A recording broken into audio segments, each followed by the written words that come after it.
Hey guys, how are you doing? Welcome back to the last epoch. Hope everybody's having a good time. Hopefully everything is set up correctly. Yeah. All right. So the plan for this very unscheduled, very like unplanned stream is doing some offline testing on the Void Knight. Just wanted to make sure that I don't bait people this time again, and we make sure that we can actually do semi-decent corruption with like the very basic setup of the build before we go into mana stacking, before we go hard on like corruptions or double tier 7s, and without like the idol setup as well, without the better idols. Yeah, so we're gonna be updating the guide as we go. After I'm done recording this portion, I guess we're gonna be doing the mana stacker, and then I also want to experiment with Clothos, which I think is gonna be quite interesting this season. But that's gonna be purely theoretical because we don't have the Weaver set yet, so it's gonna be quite hard to determine if it's actually better or not than just plain world. But we are getting ahead of ourselves a little bit, so yeah, let's begin. So I've cooked up this character in offline using a character editor, and yeah, this is essentially where he should be ending up. I would say around day 2 or 3. For like very basic setup, I'd say. Like you're guaranteed tier 7 slams on very common gear. Even two affix slams on the very like easy LP uniques, which are the Falcon Fists and Siphon of Anguish. So yeah, I think we can also try Aberoth, which I've not tested yet, so that's a good benchmark as well for like the very basic of setup. I fully do not expect people to go for Abi before swapping to Mana Stacker, but you could technically do that. Let's try doing Abi, and then I'll start recording like the start of the build guide. And then I'll have to do some editing, but I'll do the editing off stream. The altar of oblivion. Yeah, I'll probably just like use the VOD as well for the showcase. With a cast. But first, prove yourselves worthy. Aberoth! Face us yourself! Very like a bare bone gear here.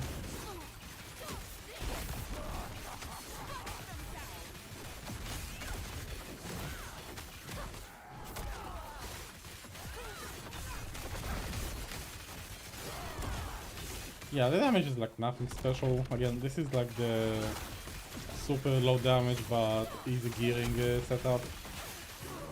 But yeah, homages are done. So move on to Aberoth. The interesting part, we can also like do this like as a zero battle build completely. I'll show this later on as well.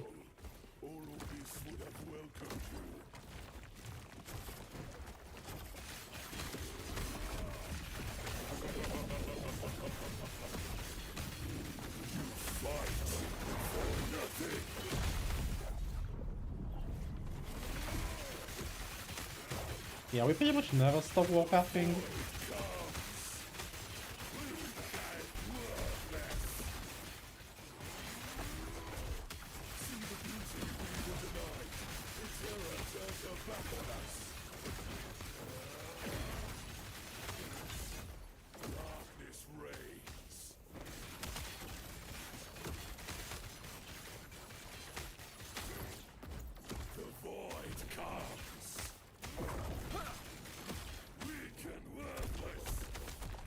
That was a bit too scary with all the damage over time on the ground. So we need to move away.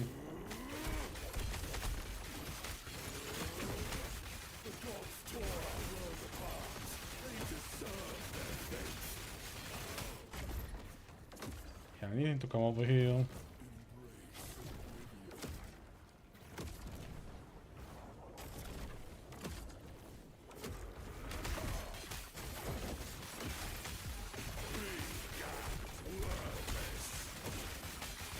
This feels overviable, by the way.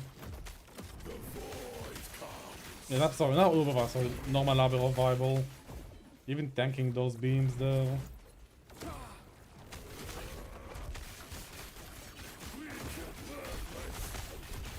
Even tank one of his slams though.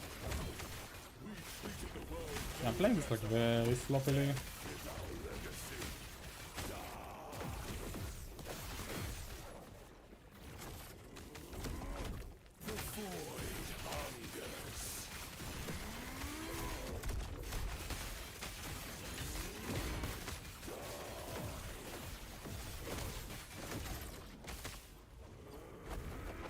Yeah, let's move away from the...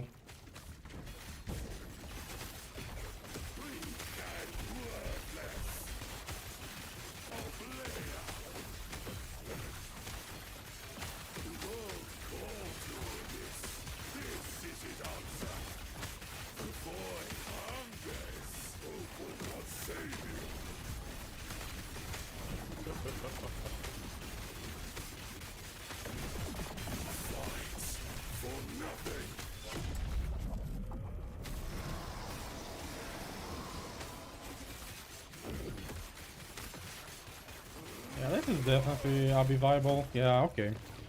Yeah, build is... Honestly, yeah, we can do just regular Abi on this. I mean, I'm like very experienced with the fight by now, but... definitely... you can tank a lot of hit, you can leech a lot. Pretty much have infinite uptime on Warpath if you're just playing better than this. But yeah, you can farm Nihilist from this setup, so maybe we just tell the people farm normal Aberov for the items and then swap from this into the Mana Stacker.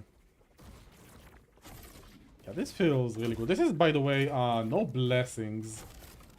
No blessings, only this blessing, pretty much just to cap my resistances. I'm missing armor, missing some health.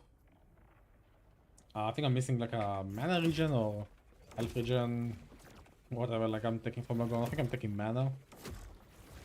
So yeah, honestly, very pleased with like this very bare bones setup, like very basic items. So okay, so the new player setup is fine already. Let's do Firehunt Corruption. I'll use this clip later on as well.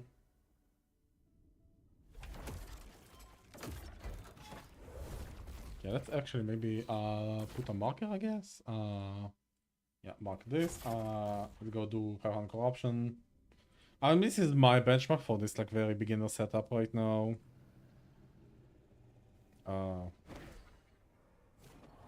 Okay.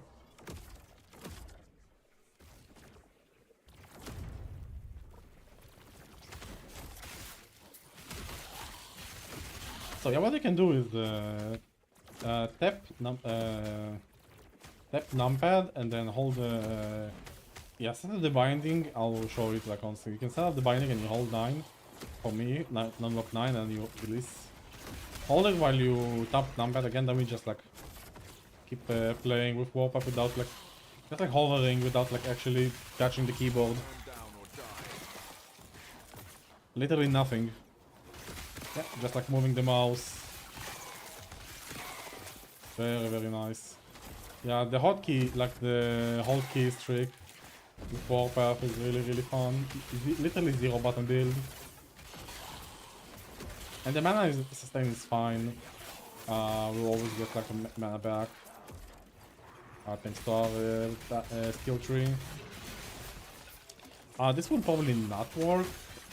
Actually, this might actually work on the Mana Stacker as well. If you get enough max mana on the Mana Stacker, with the new nerf they gave us with the cap on the Mana Stacker damage, now we can maybe just like instantly sustain with enough max mana, put all the points in it and just be fine. You know what I mean? We'll have enough Void Essences to just like keep getting the mana back without having to stop warpathing. We might just end up having like full screen warpaths constantly. Yeah, right now like the clear is not the greatest, but corruptions can really improve this. I've seen like the corruption mod is I've taken a deeper look into them and they look quite insane actually. They're really powerful for Warpath in particular. I'll showcase it once we start recording the build guide. And then I'll start, I mean I guess I'll record it once I have the Mana Stacker version up, and then I'll talk about the experimental Weaver thing. So yeah, we can just like, now we just like, yeah, just turn off the auto skill. I mean, if you're tired on holding right mouse button, you can just like hover with your mouse, or you can just like do the WSD or controller. It's like very good for controller as well. Yeah, that's like the Abbey and the timeline, so that's kind of nice. Yeah, we can also do like Rotting Horde with this guy.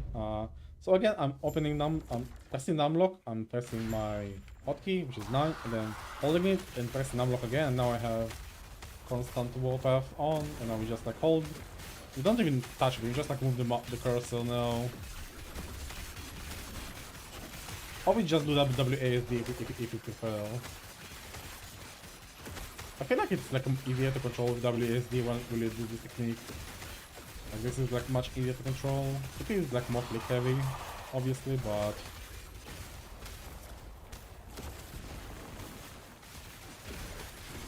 and we can just hold press Q. And normally we have like a certain points in anomaly.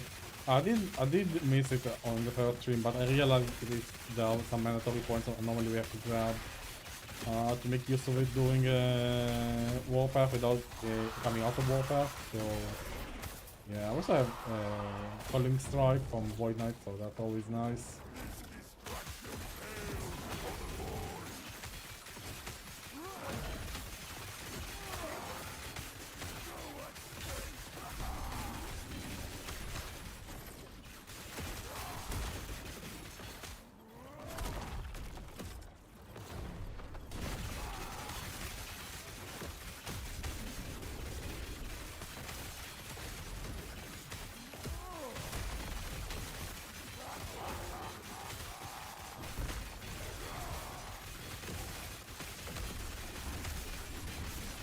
Keep moving for like the Devouring Orb as well.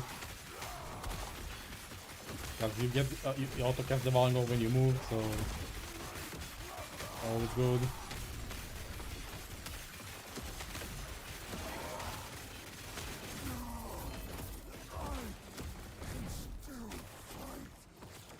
I did not get the Better Blessing, so yeah, we just keep. But yeah, that's the character pretty much. The beginner version at least. Like the known Mana Stacker basic version. I guess we could just call it basic version first.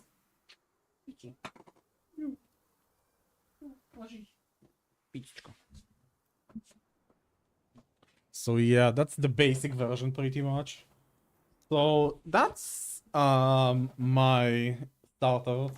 I'm really actually happy to see that it can just carry me to 500 corruption kill out normal Abbey. I don't care that if it's not like the fastest or strongest. I mean, this is like very simple, very fun. It's extremely easy to reach this point, in my opinion. I mean, the only thing you'll be maybe struggling is idols, but even then, I mean, they didn't put any enchantments on these, so it's fine. I mean, the main issue is gonna be probably farming the 1 LP Anchor, because Hearthstone can be sometimes an asshole and not give you the Anchor, I guess. There's always, I mean, this is an Orbis drop, this is Orbis drop, this is also a Shade of Orbis drop. So just like farm Shade at 120 corruption to enable this drop, and you'll get these eventually, and then you can just, you know, get LP eventually as well. This is like a random drop, easy, like very common. Body armor, this is like very common. These guys are also very common. I tried to play with Army of Skin, but since it's getting nerfed next season, I think I prefer the movement speed from Darkside. Like, look at the difference. Like, look at the difference. Like, we're at 45 movement speed, which is making a lot of, which is making us like not dodge things as easy. Meanwhile, we play with Darkside, we're like at 78. I really prefer the Darkside over the Army of Skin. I will miss these dark strides once we go mana stacker, but yeah. I think it's time to start working on the mana stacker planner. Kisa! Oh, the cat is going at it, it looks like. Alright, so let's pop the planner. Okay, I think I've started like cooking the beginner warpath mana stacker endgame. So yeah, this is pretty much the idea here. We play with World Splitter. We're gonna stack a lot of mana in our mana pool. We're gonna be we're gonna be utilizing Void Well. We're gonna be specking into crit this time. The basic version does not play with crit at all because it's really hard to get crit on Warpath because access on Warpath, if you like look at the skill tree, where is it? Yeah, if you look at the skill tree, your source of crit is pretty much only this one, Cyclone of War, and the crit is only comes with when you use the sword. So yeah, you will have to use tier 7 critical strike slam on the apathies if you are interested in playing critical. I don't think I want to play critical on the basic version. I think the investment is not worth it. We can do everything without it. And there's not a lot of like, we don't have like a lot of crit scaling items as well, right?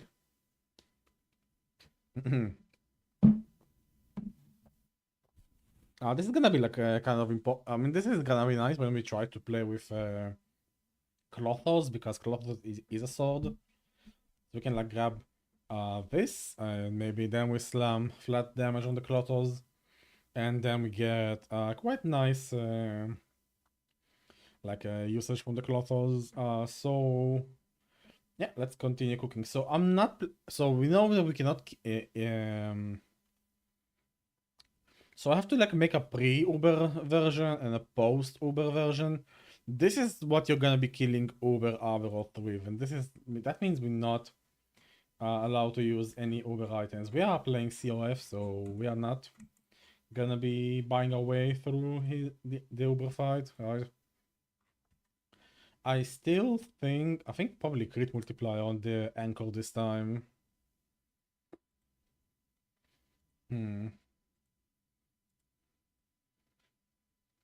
This pretty much stays. This becomes like, can be mana, I guess. Here's the thing though, if I go to my builds real quick, the new player, Warpath guy,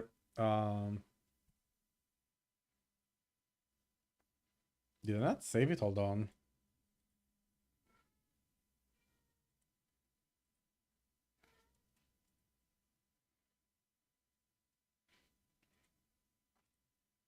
Okay, much better. There we go. Alright, so I've added corruptions. These are like not gonna be mandatory, obviously, right? I'll also like explain during the video, but there is like this corruption here when you just have frenzy. You just always have frenzy with some reduced fairy, but you always have it. Then you can just like stack frenzy, like frenzy effect, I guess. Actually, I'm like also not using any primal or primordials.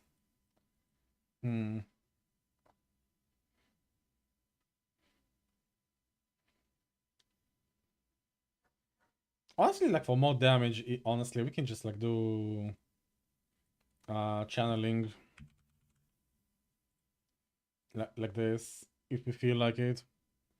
I mean, there are not a lot of primordials I would consider for the basic version. We can like just use the tier 8 damage while channeling instead. So if we do have like 2 slots, since we know the beast amulet is now gone, pretty much it's no longer provides us with +2, so we are like open to use like any exalted amulet now. So, and we can get +1 with a corruption. Again, the +1 is like not mandatory. All the points are like into like utility slot. All of your points are like already pretty fine as they are. Like you don't really need it. Obviously, Nihilist is gonna become better probably. Yeah, Nihilist is gonna be better. Obviously, on the mana stacker we are throwing that Nihilist. I think Nihilist is the better option. Then maybe Omnis. Issue is with Omnis, it's gonna be quite. I mean, you could do confluences, but confluences are like only shade drops. But you are farming shade, right, for your basic items, right? So you might be seeing a lot of confluences dropping if you take the Weaver node on the tree. And then maybe you get an Omnis, but nothing guarantees you to have like good rolls on it. So I feel like Nihilus is better. I really like the more armor, the +2 obviously, the increased movement speed. Like it has so many good things on it. Yeah, I really like it.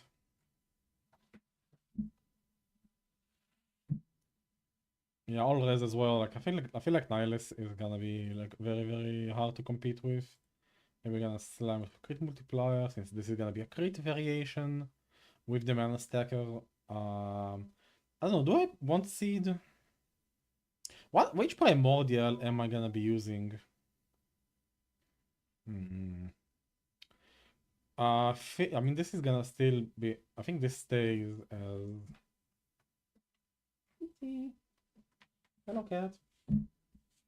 Okay.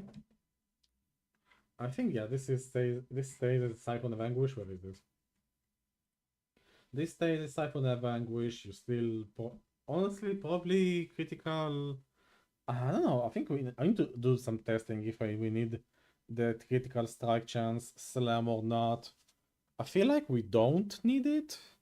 I'll cook this character in game as well after we're done with the planner, so I'll like actually know if we need the critical strike chance. But right now, I think right now it's just gonna be strength.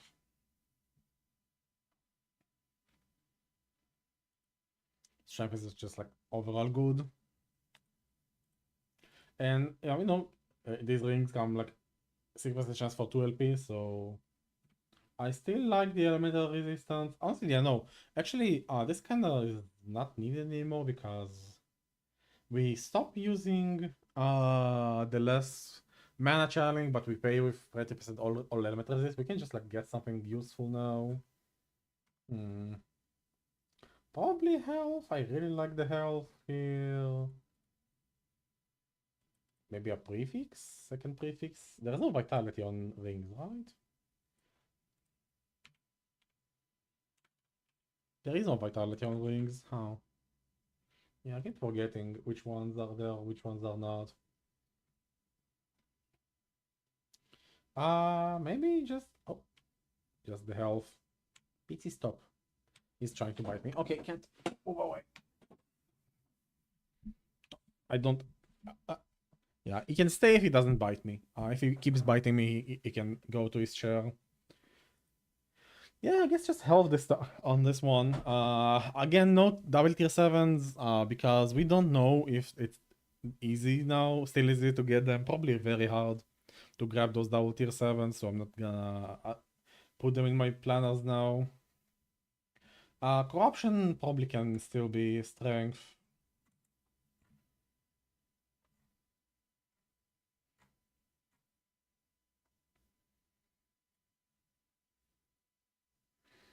Can probably still stay a strength. I mean, nothing is guaranteeing this, by the way. Like, this is like a crazy item, right?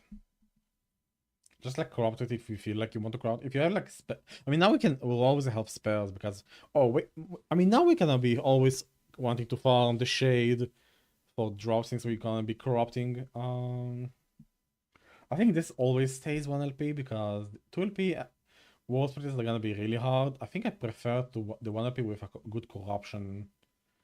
So there's I feel like there was a tier 7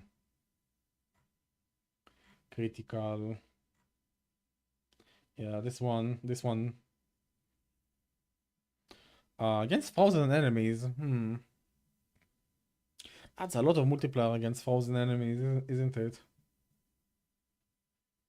Can I freeze reliably somehow? That's gonna be so much damage if we can somehow freeze.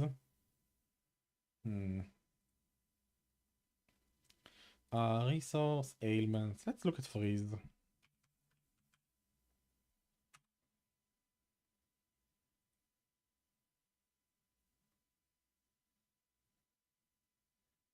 I don't think we can freeze bosses.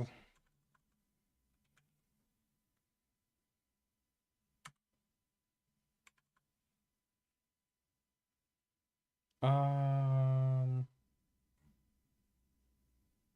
Frozen?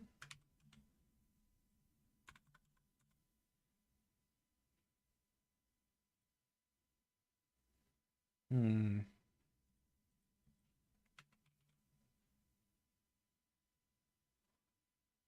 Is that an ailment? Resources. What about, okay, maybe just the game guide freeze.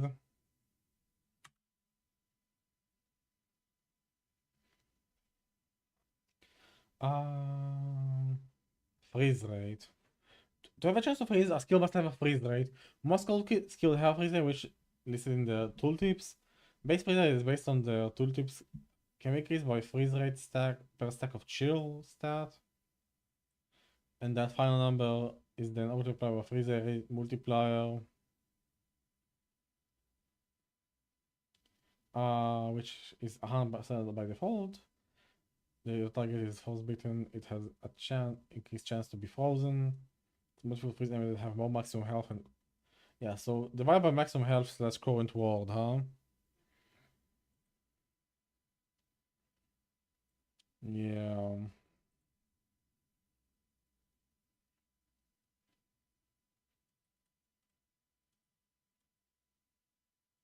Items.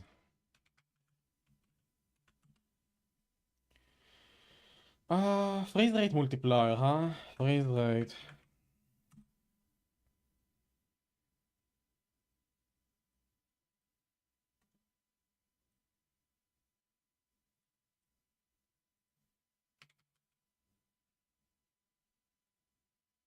Freeze rate is timed by freeze rate multiplier. So we need 100%. We need some. See the base rate can be its base rate in the tooltips. Frostbitten. I don't assume we got cold conversion on on this guy, right? Yeah.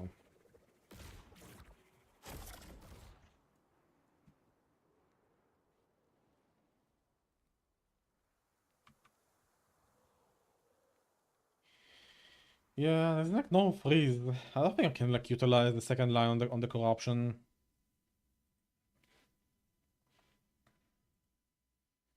I don't think at least.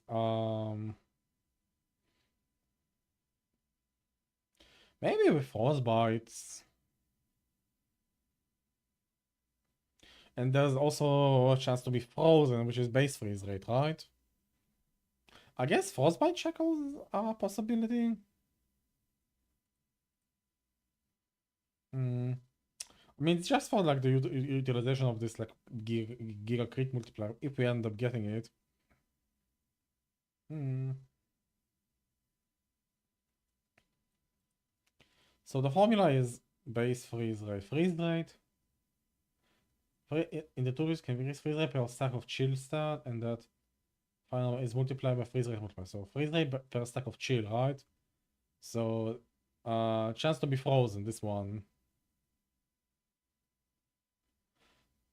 I see. So if we have how worth is it? How much worth is it?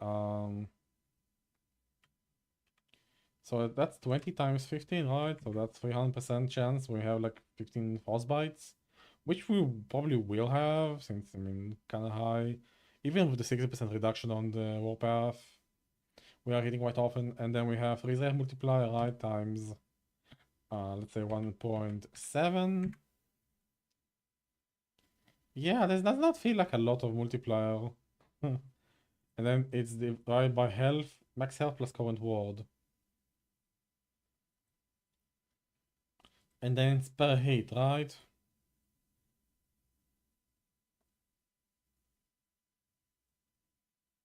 It's not a lot of yeah, the chance is like abysmally small, I feel like, so probably not worth. I mean, again, it's just like worth it because I mean, if you get it, I guess. Yeah, there it is. Put it over here. Yeah, I mean, it's 112 crit multi. It's kind of nice. Anything else you could probably, I mean, anything else you would like? It says the flat damage is also fine. Increased damage per strength is also good. We have like, we'll have a lot of strength. The base character has 81.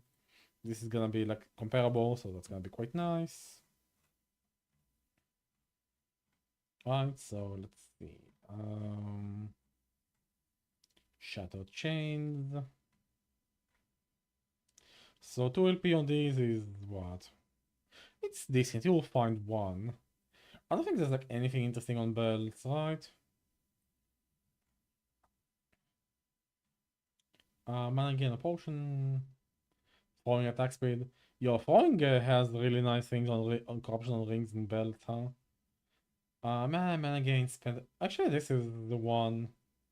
Yeah, this is the mana stacker. This is gonna be quite nice.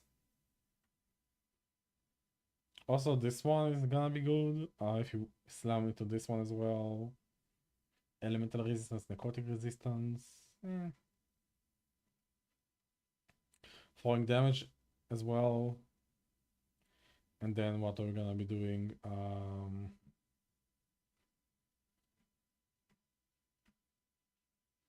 I guess just hybrid health. I mean, you'll always grab this, I guess, and if you get 2 LP and you have if you manage to slam this with 2 LP as well, I think like 1 LP Shatter Chain with good corruptions are gonna be better. I mean, obviously if you can somehow get another slam here and actually get the corruption without breaking the item, well, good job, I guess. A huge RNG, but unlikely. This is like good enough.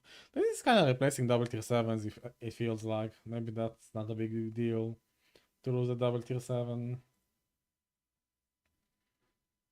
Let's see, what corruption can we like ask with this one? Probably the other skills, right? Yeah, this is the one. This is like the nice one. This is like the best in slot one, actually. If you somehow manage to get this piece of armor, holy shit. 12P is actually really common on these, so yeah.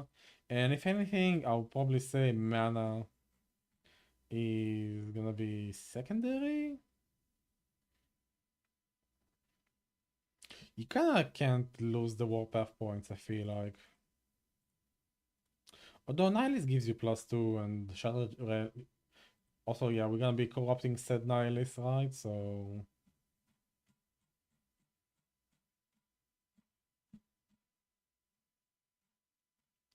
The best and only corruption you can probably ask for this is level of all skills and added mana.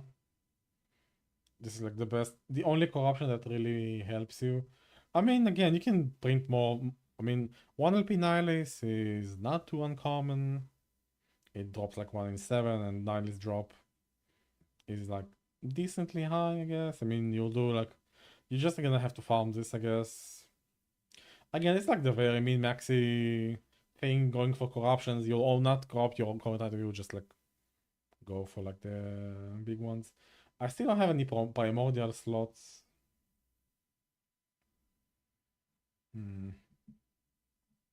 I could maybe do a phantom grip for the multiple for the critical strike chance.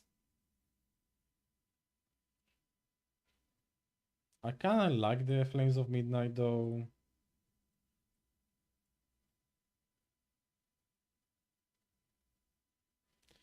Yeah, I think this and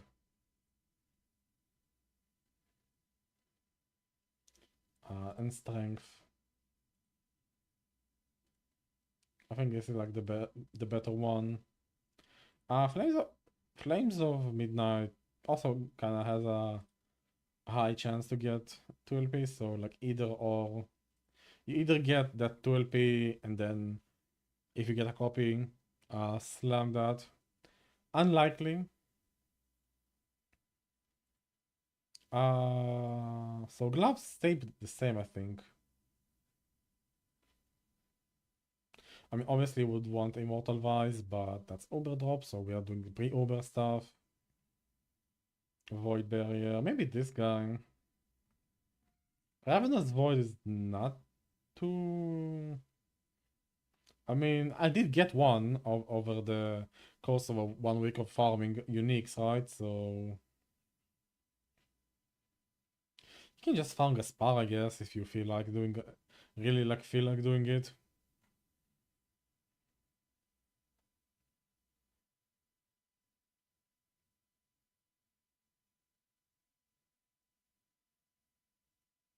Kind of, each stack of Memphis deals void damage and disables leech.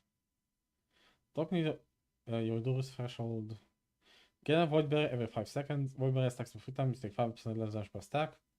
Dropping below my Endurance threshold doubles all stacks of void barrier for 3 seconds. I don't exceed normal maximum stacks of void barrier convert to Mimic Feast. So we just have 3 stacks of void barrier. And then Mimic Feast if you drop below Endurance threshold, right? I kinda like want to have low Endurance threshold for this, I guess. So I never drop. If I drop, I just die. And they're like, I mean, this is like probably a bad idea. If honestly, the Ravenous Void. If you get a Ravenous Void, would like use it, I guess. It's the more defensive option. For Uber, I think these guys. And obviously with the big corruption as well. Where is it?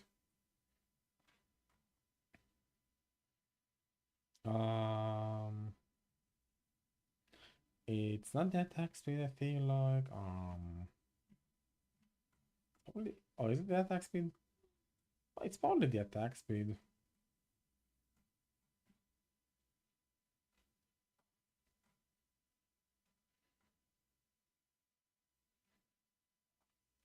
Yeah, it's probably the attack speed corruption with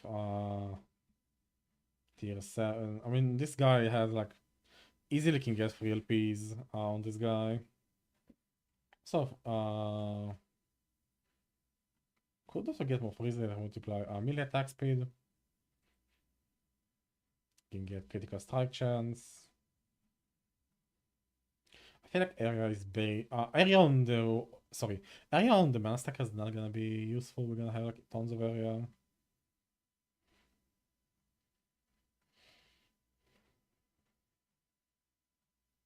I feel like 2 LP is fine. 2 LP is common enough, and then you can definitely try and aim for the corruption heal and get that giga good attack speed. I think this is fine. So for bossing, I will put Solurons. For mapping, I think Army of Skin, probably, right? Probably.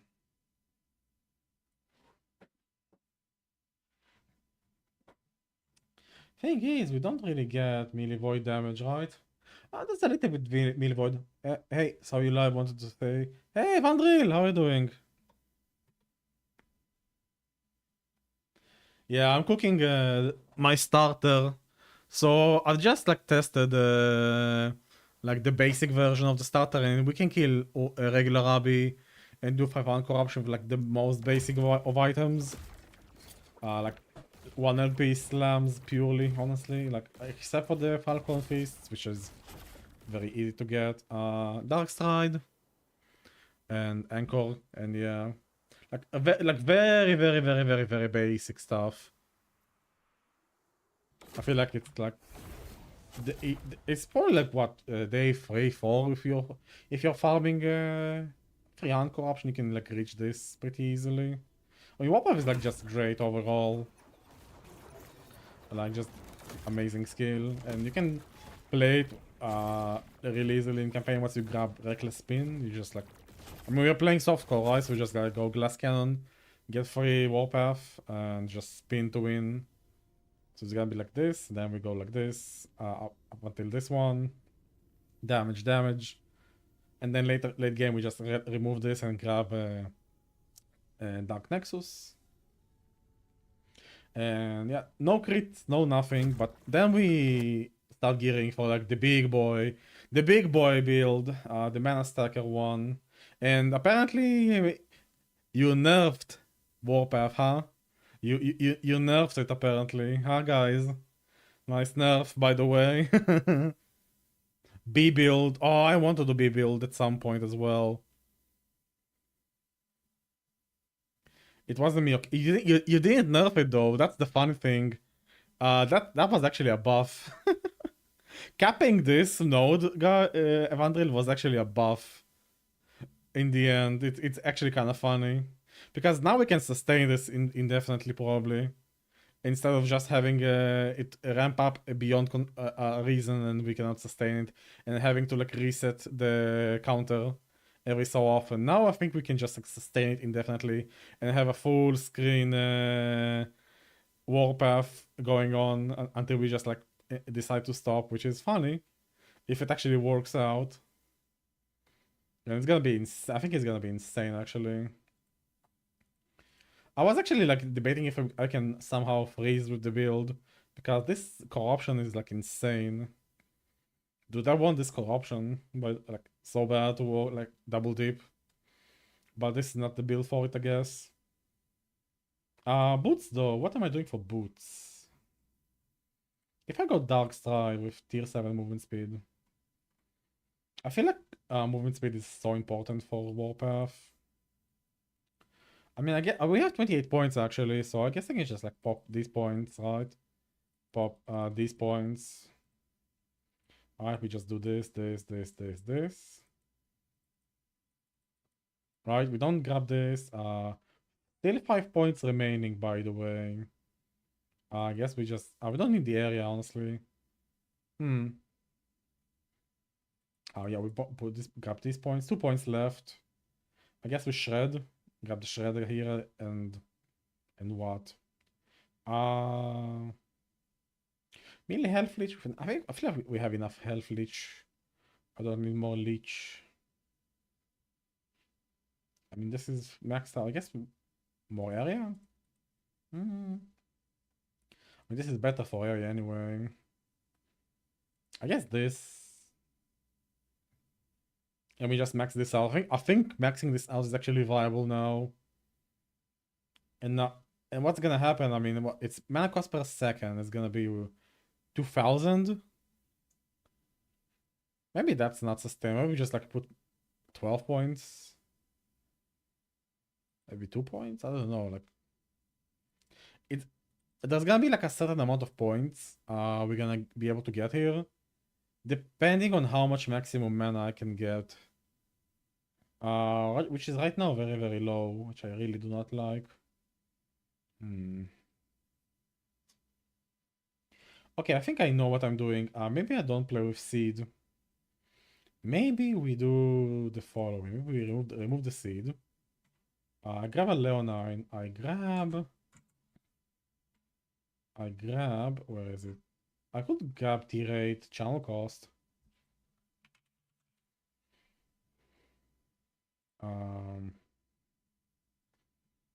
This should affect it, right? This should affect the increased one, right? If I get reduced channel cost, T-rate. Am I crazy or does this work? Like 68%, right? So let's say we have like 2000 mana. Max on the max amount is gonna be 2000 mana per second, right? But we multiply by 0.68, right? Suddenly it's like way less mana, right? Per second, and we can get like insane multiplier. I feel like this is kind of high as well. I would need way more mana, so maybe we don't do 5 points. But I definitely just do Leonine, I think. I kind of like Seed though, but I feel like Seed is gonna be... I mean, I don't have any Primordial slots. I mean, obviously more mana. Probably you can just... ooh. Wait, it's a tier 7 that we upgraded with the Primordial rune, right?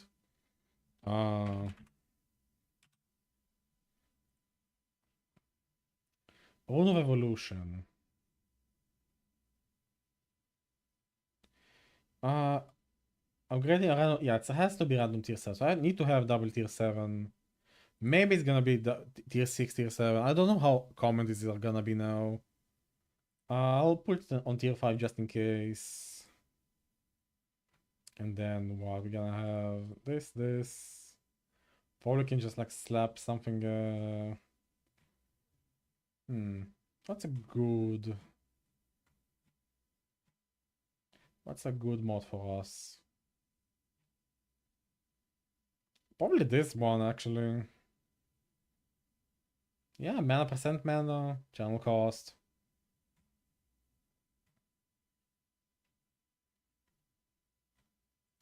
And for suffixes, obviously health. And what?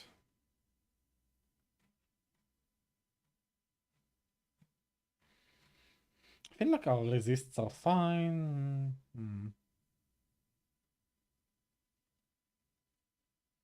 Lord, imagine like doing fucking crazy. Yo, Freeza is actually 30 strength. I don't think I can do that. Stun avoid necrotic penetration. I don't care about that one. I feel like probably just like health percent health, mana percent mana, like the most kind of weird one. I don't know if this is like viable to make. I feel like this is gonna be good. We need way more mana though. This is like not enough. Okay, what about these guys?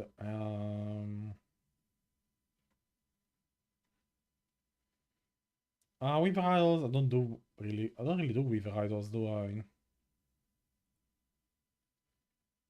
I can put affixes, right?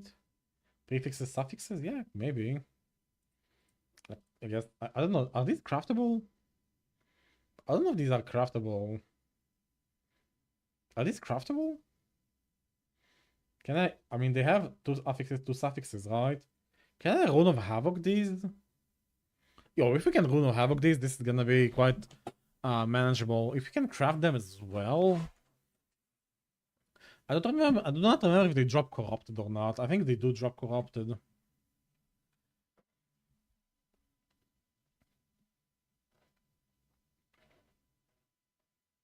These might be corrupted when they dropped, I do not remember. So 10 crit cooldown recovery speed, don't know, large idols or smaller ones. I don't really care about cooldown reduction on this build. I'm missing like all my passes, so let's like fill them in.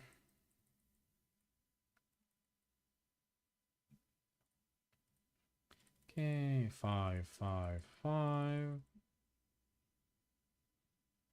I think there's like an easy mana one here, right? Yeah. Okay, max this out. 5-pointer, 5-pointer. Also a easy 5-pointer here.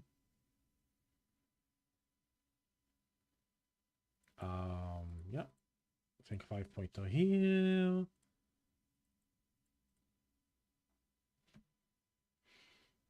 Yeah, probably full on the full mana here.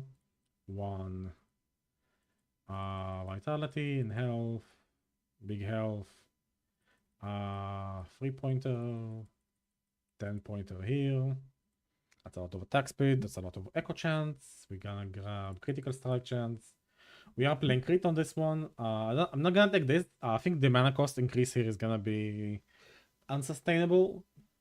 We don't want mana cost. We want to lower the mana cost, if anything. Days gone away and I have to get back to something. I'll speak again soon. Alright, man. Have a good day. Thank you for coming. We're always gonna get finality. 5 unspent points is I kinda like 5-pointer here. I kinda like the reduced damage, void damage over time. Actually, this is like kinda crazy good for us because I can just cap myself from taking extra damage from crits. And I can also reduce my damage, which I take from Uber Aberov with this guy. Patient Doom. I kinda like this one over the flat health. But what are we doing for blessings though? I need mana, right? So this is like an easy 90 mana, right? So 750. I'm gonna be doing XP, obviously. Not this guy. Where's the XP? There it is.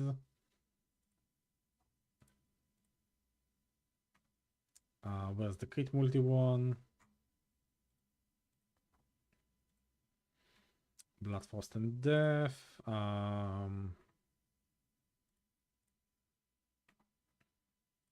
All res.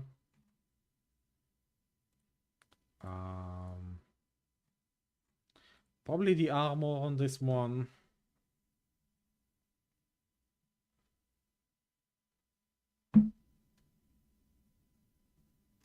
Yeah, probably. Yeah, probably armor. I don't see anything else that's gonna be quite as good.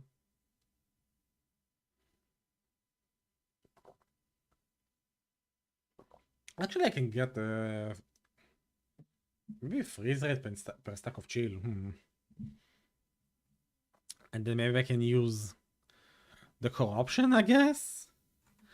That's actually an interesting option. But it's 3 stacks maximum. That's not a lot of freeze rate still. I feel like it's not gonna be too reliable. Maybe actually grab this. Armor while channeling actually better. Yo, I should change my basic setup here. Armor while channeling, by the way. Yeah, armor while channeling, definitely. Yeah, 75 mitigation.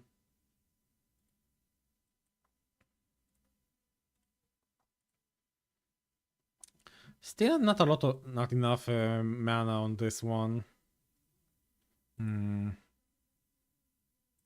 I guess I forgo the multiplier here. I mean, this is another slot we can always grab mana from, right? Almost 1,000 mana. If I max out, it's 1,000 and 1,100 mana, right?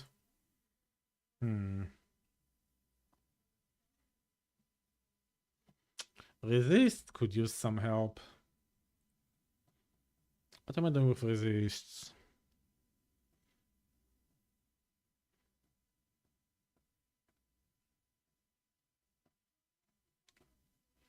I guess idols, right? Now we just feel resist with idols, right? So we can also do like the whole refraction thing, right? We can also like utilize this guy. So with refractions, we can take the idols we have on our other build. These guys, not even like Weaver idols. I think these are not Weaver idols actually. Hold on. Okay, now we're gonna grab Vitality. Vitality is like always nice. I feel like Vitality is better. We get like way more HP from Vitality. We get damage from Vitality as we are like a Void Knight. And yeah, melee void damage.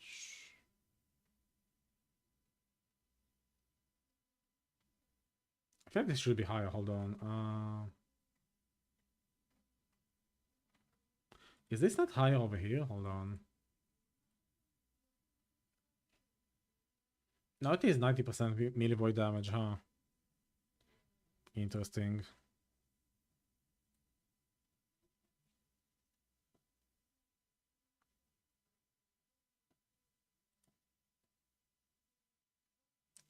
Okay,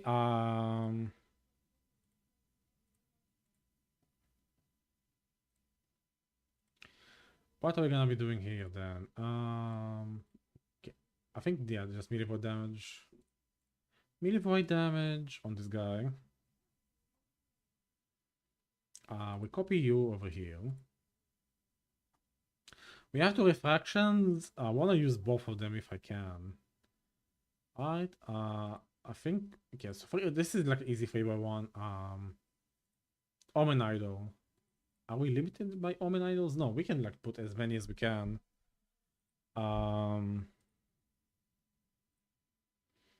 Okay, I guess you can just roll whatever we can roll or what?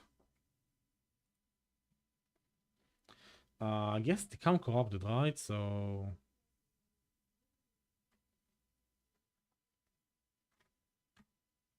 Effect of Frenzy is gonna be interesting as well. Crit multiplier, that's so low though. Nah.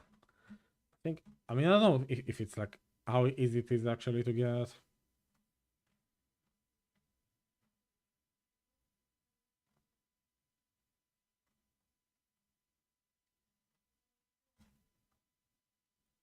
Yeah, probably just like the Vita. Oh, okay. Oh, I see. It gets better values because it's like the thing. It's the Omen thing. Right, okay. And I guess we just do the same one here.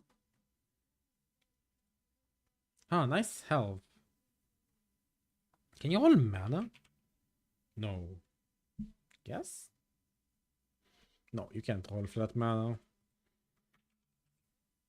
I guess melee void damage on you. Oh, he literally rolls like the same rolls as the 1x4. So yeah, I remember like them. And then we can like, yeah, we buff this one up, and then we have like 2 slots here. So I can probably copy this guy again. So it's like we have like 1x4. We can like, and now we have like 5 slots. 2 of them refracted as well. We can like utilize. I can maybe put like a 1x3 some over here. Okay, let's put another Omen idol. What can I do here with this guy?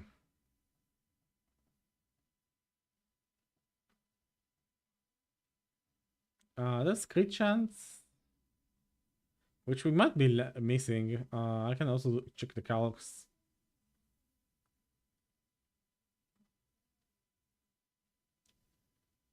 Increase melee damage if a skill echoed recently. Oh, I feel like this is actually really good. Hold on. This is probably really good for us. We are gonna be echoing at least every 4 seconds, so that should be happening. Increased void damage when a skill echoed recently. Oh, that's more damage. Yeah, increased void damage. Okay, yeah. I feel like this is the best one. Okay, what about the suffix?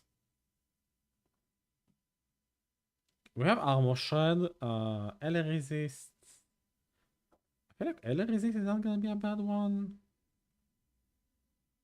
There's health. Void damage, nah. I feel like, yeah, resist help us really here. And then we have like the effect as well. Yeah, this kind of, yeah, this is capping us on resist. Without this, yeah, without this we're like a bit undercapped on cold. So yeah, let's remake this guy.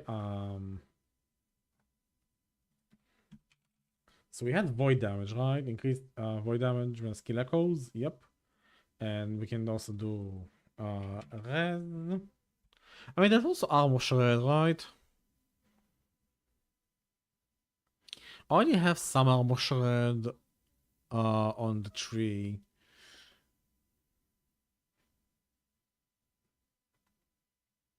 On a melee hit. I kind of like the elemental resists. What resists are there? Only fire, weirdly enough, huh?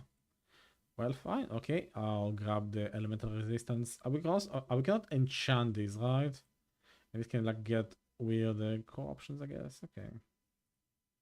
I cannot have elemental resistant chance, but right. No, I guess this is it. Okay, so we have another refraction slot over here. We can use 2 Wither idols still. Maybe we use these guys. Yeah, there's void penetration right here. We can put physical resist on this as well. Just to overcap a little bit, right? Get some void penetration and we can reuse it. Yeah, this looks actually really, really good. It's like anything better than void penetration on the prefix. No, there's literally nothing else, huh? What about the other idol? It has flat mana.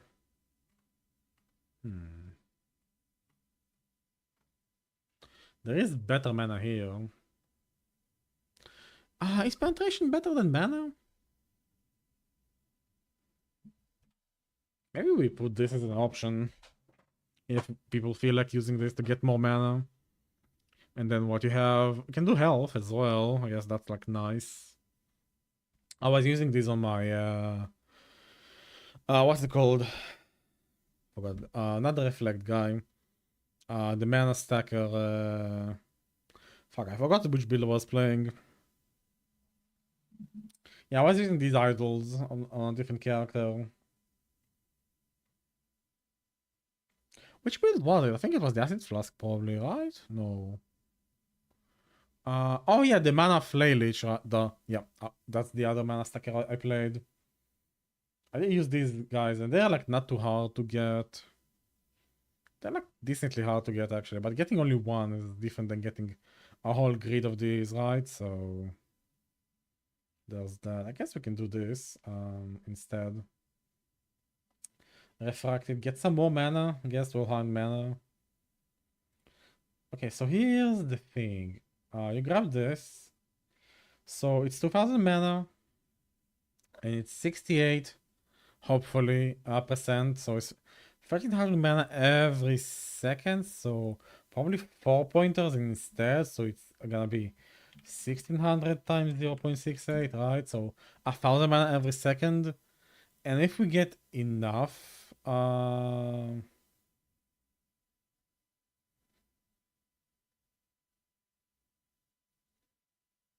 don't know. Actually, hold on. Okay, let's also grab the other guys. So you're gonna be grabbing this, gonna be grabbing this.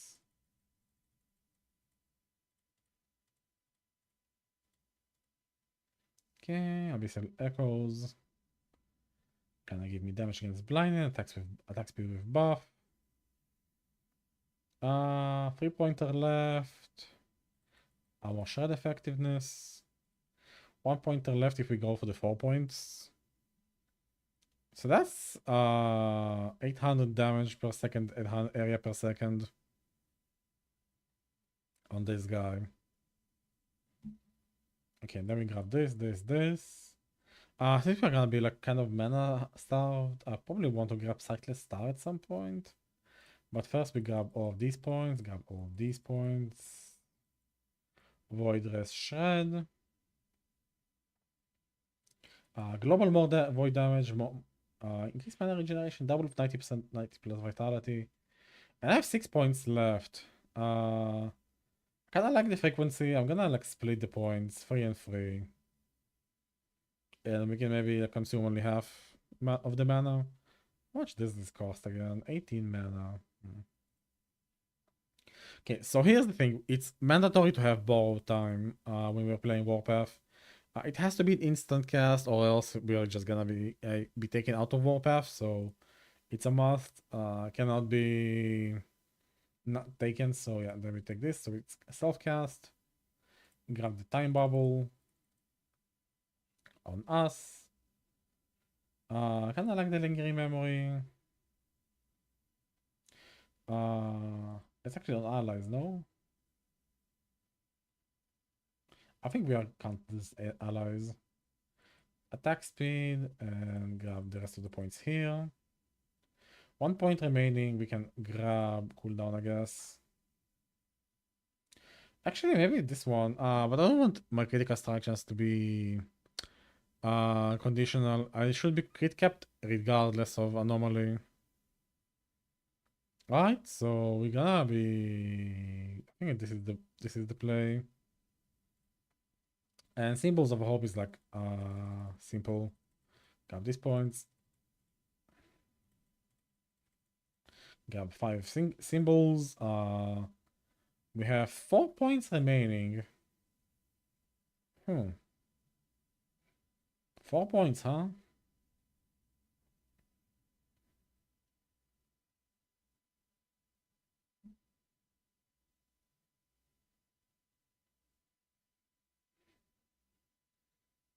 Five symbols, that's gonna be like 8%.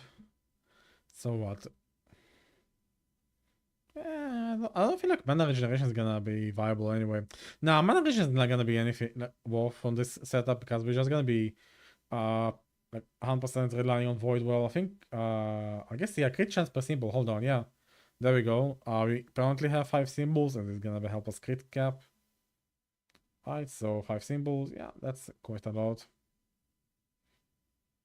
Almost 100% increased crit chance. Probably could. Nah, I can not take anything else out of maybe out of this one to get the guaranteed crit. I feel like yeah, probably worth it. Okay, so this is gonna remove one less point in it because okay, now let's see.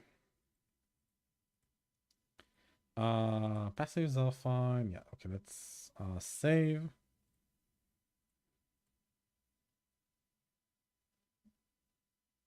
So this is like one setup. What do we have over here? That's gonna be not as good. I mean, we want the wide setups. This could be interesting. We can do a shattered one omen here.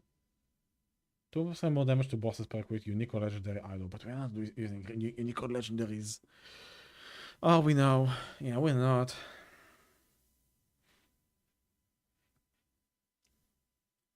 No, I feel like Pyramid is actually the best in the slot. We can put so many wide idols here, like except for one row. We can put like all wide idols on this one. It has so many refract slots as well. And we don't really use Weaver idols anyway. Pyramid is... Hey! Not offer, not offer. Hey, Suvi, how are you doing? I think this is the mana stacker variation then. Okay, now it's time to cook this guy inside the game. And I need to see if I want Dark Strides or do I want Army of Skin instead? Weaver idols are so good. No, but not for Warpath.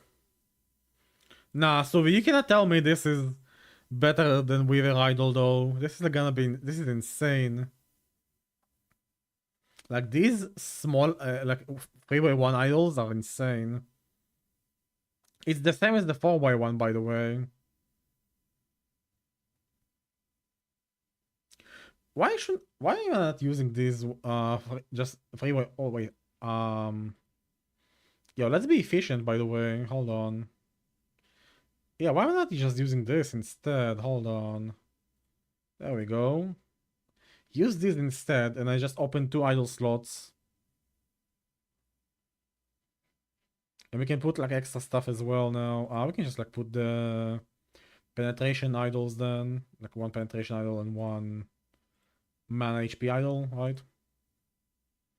This is much better, actually. Yeah, this is like way better. We just 1-2 points on the idol slots here. And we are not limited on omen idols on this guy, so... And I don't like even like did not make this guy into a crazy seller, just like tier 7 this guy. I could even get like combined prefix and suffix and extra prefix or extra suffix effect, right? Like it can be like even crazier than it is, right? Armor per refraction, health per heretical. Is there a mana per? There is per mana per idol. That's actually good. You know what? Yeah, let's fuck it. Let's grab this one. Okay, this is like I don't know how easy it is to get these guys. But the main thing is grab the refracted one. Try to get increased effect of prefixes, I guess. Yeah, so average is gonna be at least 1,000, but I think for slamming and rolling, I think we're gonna be like also like rolling the rolls, so max is gonna be expected somewhat. So offense wise, critical strike chance. I am not capped. So symbols of hope is counted towards this. Insane on Hedeiko. Hey Bowser, how you doing? Grab some ibuprofen for that headache. Okay, we need to cap this into 100%. So That probably means I do not get to put HP on this one and I have to put critical strike chance instead. There we go. 99% critical strike chance. Solved. I don't think my gear is like too crazy otherwise. Feel like I'm very tame. Also critical strike chance here. Yeah, 2 tier 5 critical strike chance rolls put us in effectively 100%. 99% is good enough. And then what I'm gonna be doing? I guess, I mean, there's great multiplier on this. I could also do a funny thing. There's also like another way. I can do this and I can do no, actually I don't want to do this. Cancel. No, I think Anchor is too good though. 14 strike, 14 endurance, and a threshold, dude. Anchor is just way too good. I mean, just for the flat mana here, it's not worth swapping. I guess I could put more mana here with this guy. That's an option. So we are like getting melee 1% melee critical multiplier per 10 mana, so 120 mana is 12 critical multiplier, right? Versus 50, but we're gonna get extra mana for the. So if we cannot sustain Warpath, but that might actually no, that's actually gonna be more damage. Hold on. No, you know what? It is actually better to grab the mana here because, I mean, if grabbing the mana here, right, enables me to put this skill point, then suddenly we are doing 200% more damage, like extra damage. And then, I mean, obviously, after we kill Uber, this becomes Shattered Worlds instead, right? And this is actually insane. Do you know why this is insane, Suvi? Do you want to see something crazy? Do you want to see the craziest item we can get on this build now? You grab Shattered Worlds, you slam mana on it, and then you start farming Uber Aberov over and over again for more of these guys. Why? Because you start corrupting these guys, and if you get lucky, so if you just get lucky, and you get the correct corruption on it, you just get permanent frenzy always. And just like that, boom. You just have permanent frenzy.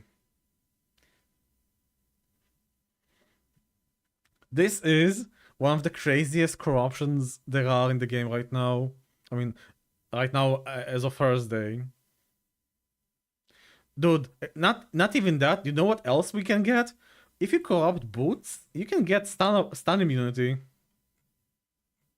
Dude, everything here is like nice, I guess. Cleanse is nice, I guess. But no. Cannot be stunned, dude. Cannot be stunned. Where is it? I saw it. I had it on my other planner. Hold on. Sorry. This gives you cannot be slowed on the boots. The armor gives you +1 all skills, or you can also get cannot be stunned here, I think.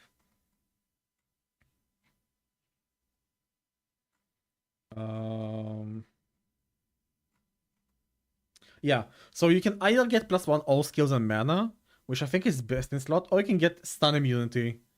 So you have 2 good outcomes from Valing Titan Hearts.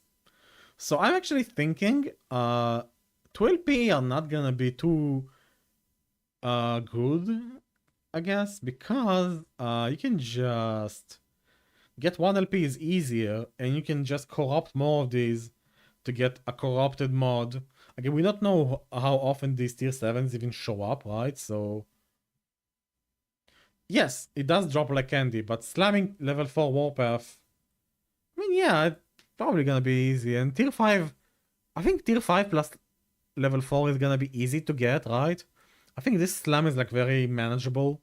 It's not double, so I'm saying like double tier 7s, even if they were easy to farm, like easy, even if they were the same difficulty to farm as they are now, they're still gonna be quite I mean, I think the Qualcomm would just be so insane with corruptions and double tier 7s. Then it kind of makes sense to you either have double tier 7 or you have corruption. No, corruption makes the item unmodifiable. You cannot do anything after corrupting.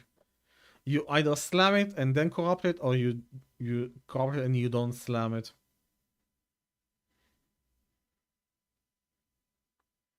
So what you're gonna do though, you're gonna get, so these 1LP uniques, which we were hiding in our filters now, we just start showing them again, and now we start picking up all of these 1LP Titan Hearts, which were like, is it like 1 in 4 chance is a 1LP Titan Heart, right? And we just keep slamming Warpaths on them, and then we just keep corrupting them until we hit like one of the good mods on the corruptions, right? And that's what we, so what is gonna, that's gonna mean on the filter, I will have to always show these Warpath affixes and shatter them over and over to have a good supply, because now we're actually gonna have a supply drain on our affixes, which is also a new thing that like kind of influences the game. Because before this corruption mechanic, I would just have 100,000 of affix shards and just never have any like issues slamming whatever I want, because you rarely like craft it like per slam, because double tier 7 takes so long to farm, so you just end up having like the affixes anyway, right? So you're also gonna be eating through your Runes of Havoc, which I was actually like getting more than I was using. Oh my god, Runes of Havoc are gonna be such a premium currency. Yo, Runes of Havoc super are gonna be super important, because now you're gonna be like making multiples of the same item now. So you're gonna be like shuffling tier 7 body armors, right? Oh, you're gonna be also picking up like random tier 7 body armors as well now. Like with one mod tier 7s. Oh, I'm actually like liking this, dude. It's insane how much like this Val Orb edition changes the game. Like it's insane. We want to actually show 1LP uniques like way more as COF. We want to highlight regular tier 7 body armors. Nothing double tier 7s, by the way, makes tier 7 tier 6s now more viable, because like it's more manageable to get the double tier double exalt as COF with the tier 6 tier 7, or even double tier 6, but I think double tier 6 is still bad. The level tier 7 difference is so good, you will like never give up on it, I think. But this is like insane. Getting this chest plate, just +1 level, man. And look, dude, look at this corruption. This is like an insane corruption. If you don't play Mana Stack, you just grab this instead. You don't play Crit as a non-sword, right? So you just grab this, right?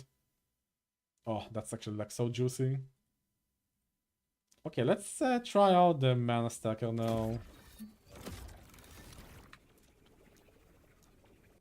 Okay, let's make the Mana Stacker.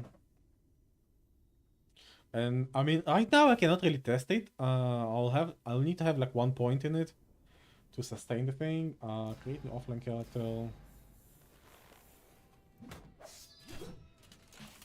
Warpath. Mana Stacker test. Warpath Mana test.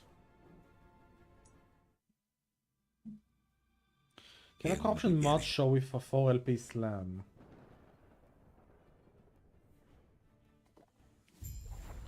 Yeah, it's sealed. This land is peaceful. It goes into one of the new sealed Raya slots. scorches this place to ash. Also, say hello to my character editor for offline. This is how I test builds now, to actually like not bait people, man. Unless I just like give myself cheeky items to simulate changes which have not been implemented yet. Yeah, there's like no mod limit pretty much. Even this helmet Subi, yeah, look at this. Even this helmet here, I can actually like also add like a random sealed affix to it, right? And then also corrupt it. Like look at this. I can do like, I don't know, like, I don't know what's like an interesting thing to slap on here.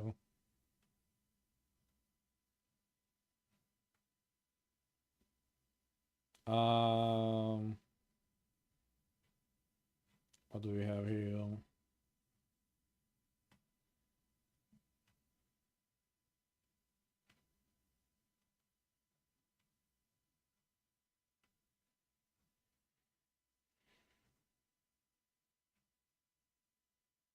Anything good actually? Fuck it, let's put like a tier 2 strength, right? Like or actually vitality is like the tier 3 vitality, right? And then you can also corrupt, man, and get like some weird ass. Dude, look at this item. You can just like go insane. Can you get mana? You can get like damage. Yo, this is actually insane. You can get this. Yo, that's the tier. The seed mod. Yo, damage dead to mana before health. Boom. You can just get these kinds of items now. היי, המסטר, מה הולך? היי, כן, שיהיה לנו זמנים טובים, אחי. וואי, אחי, אנחנו חוטפים, אחי, הרבה טילים. אחי, אנחנו שיאני הטילים נראה לי בארץ כרגע. Yeah, how easy is it gonna be to make this item briefing, Suvi? How many mods do we have? 1, 2, 3, 4, 6, 7 mod item, by the way. I don't think this is gonna be 6, 7, 6, 7, yeah. I don't know what that means, but whatever. אני לא מבין, אני לא יודע מה זה ה-6, 7, אחי, אני לא יודע, אני בומר מדי. Oh man. We're also gonna be eating through Runes of Evolution for this guy. To make multiples of this reduced channel cost Leonine Helms. Oh my god, dude, I'm so excited for this season. There's so much things we can do now with items with this Val. Dude, the Val, holy shit, dude. Yo, this fucking system is insane, actually. So we look at this helmet. Tell me this is not insane right now. אחי, אתה מתרגש לעונה החדשה של Last Epoch? יום חמישי, אחי, טירוף. יו, אחי, איך אני מתרגש, אחי. אני פתאום קולט, אחי, את הפוטנציאל שיש פה למה שהם מוסיפים, אחי, זה רק מדליק אותי עוד יותר. I still have to film, like record myself to do making the guide. I want to publish it, like, it's insane, but you know, I mean, with Warpath, it's kind of a chill grind. Are you familiar with the 0-button Warpath, Suvi? Are you familiar with the 0 Warpath? 0-button Warpath, man.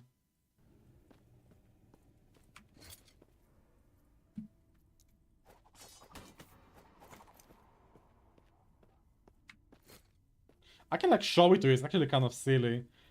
Do you like 1-button builds? How about a 0-button build?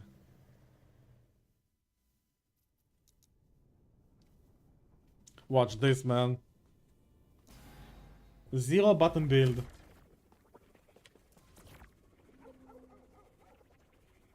So this guy can farm 500 corruption. I think I will not push him further for this setup, which is like your setup. I don't know how you farmed 1000 corruption on this gear. He probably had Nihilist though, so yeah. So here's the trick. Let's do this. Echo really quick.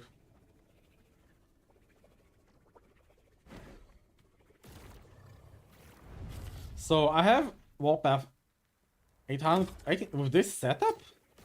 No way. This setup, Suvi? 1800? How? You don't do enough damage for that. Unless I'm like I guess you had like 2LP stuff on it, but none crit is. Did you do crit? I guess you did crit. PT, why?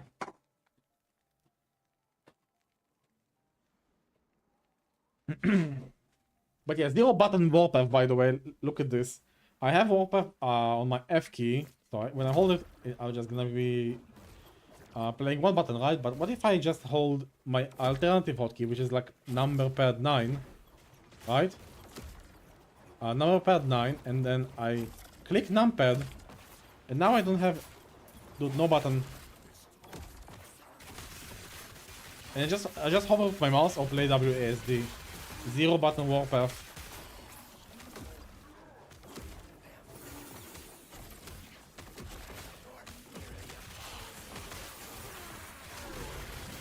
That's it. Like 0 button warpath, man.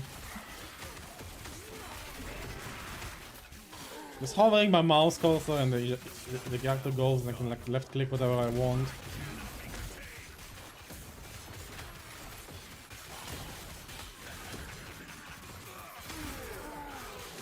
If you did Klothos, then you played Create.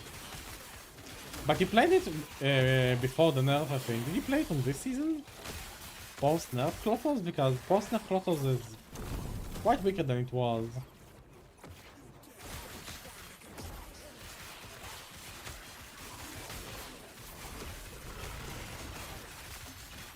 Actually, Klothos is my third setup, by the way. I think Klothos is back in... is back now, like, after the new set items have been introduced. Klothos is gonna be, like, such an interesting thing to experiment with. Rare X with tier 8. Ah! Oh, yeah, Rare X, really, over Apathies. I guess Apathies is like a... I guess Rare X is better. Yeah, I'm not really using any primordials right now. Except for maybe Void on the amulets, I think? No primordials, by the way, yeah. But yeah, 0 button, by the way, and we just like... Just keep spinning, we can always sustain it, the warpath. We just keep going, like I don't hold anything.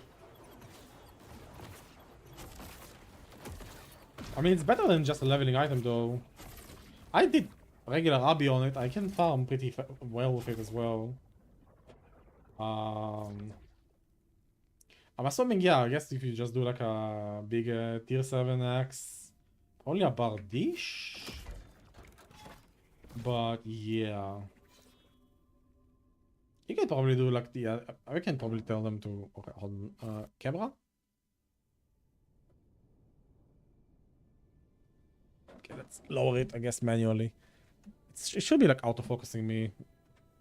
I don't know, it's like not moving me to me.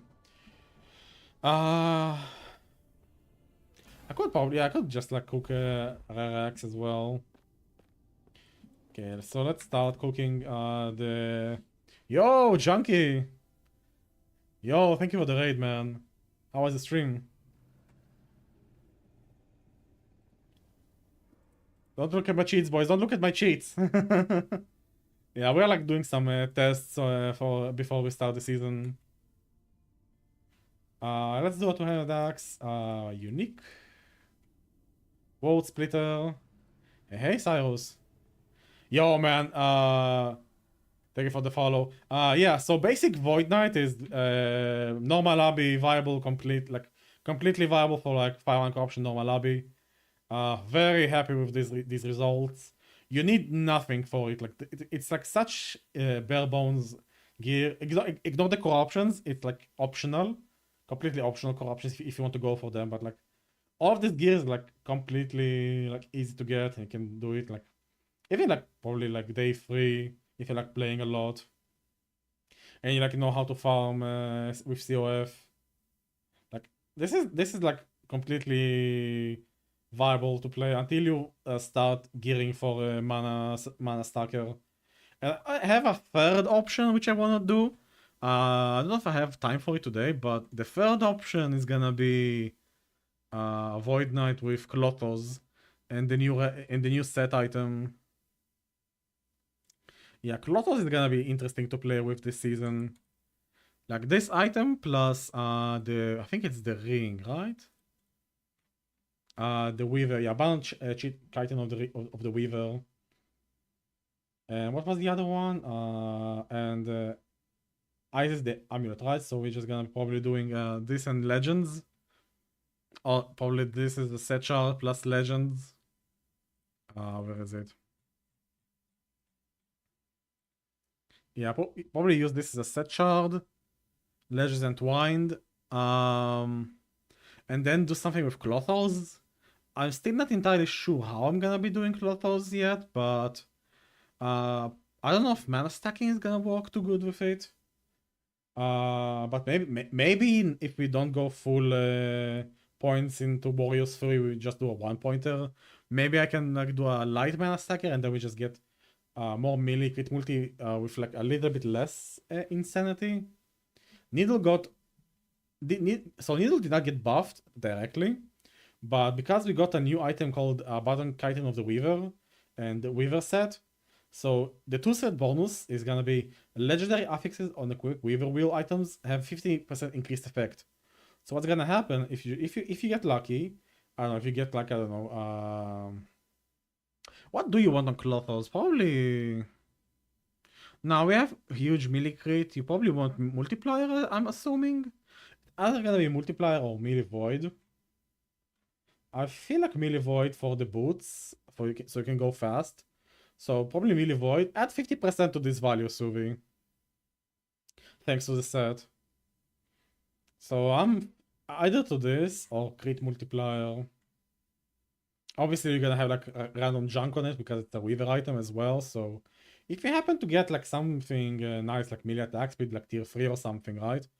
Add 50% to that as well. And I feel like there's like some big potential with these items. Obviously, you don't use this per se. You probably just get a random, I don't know, like probably like a copper ring or maybe silver ring, right? You probably get a copper ring, silver ring. You put a not primordial, but you put a Weaver affix. Where is it? Yeah, about the Chitin of the Weaver. You put this on it. You can get like I don't know if you care about the tier. I guess you can. I think you just like seal it, right? Yeah, you can just like honestly, you can just seal it away. Put it as a sealed affix, right?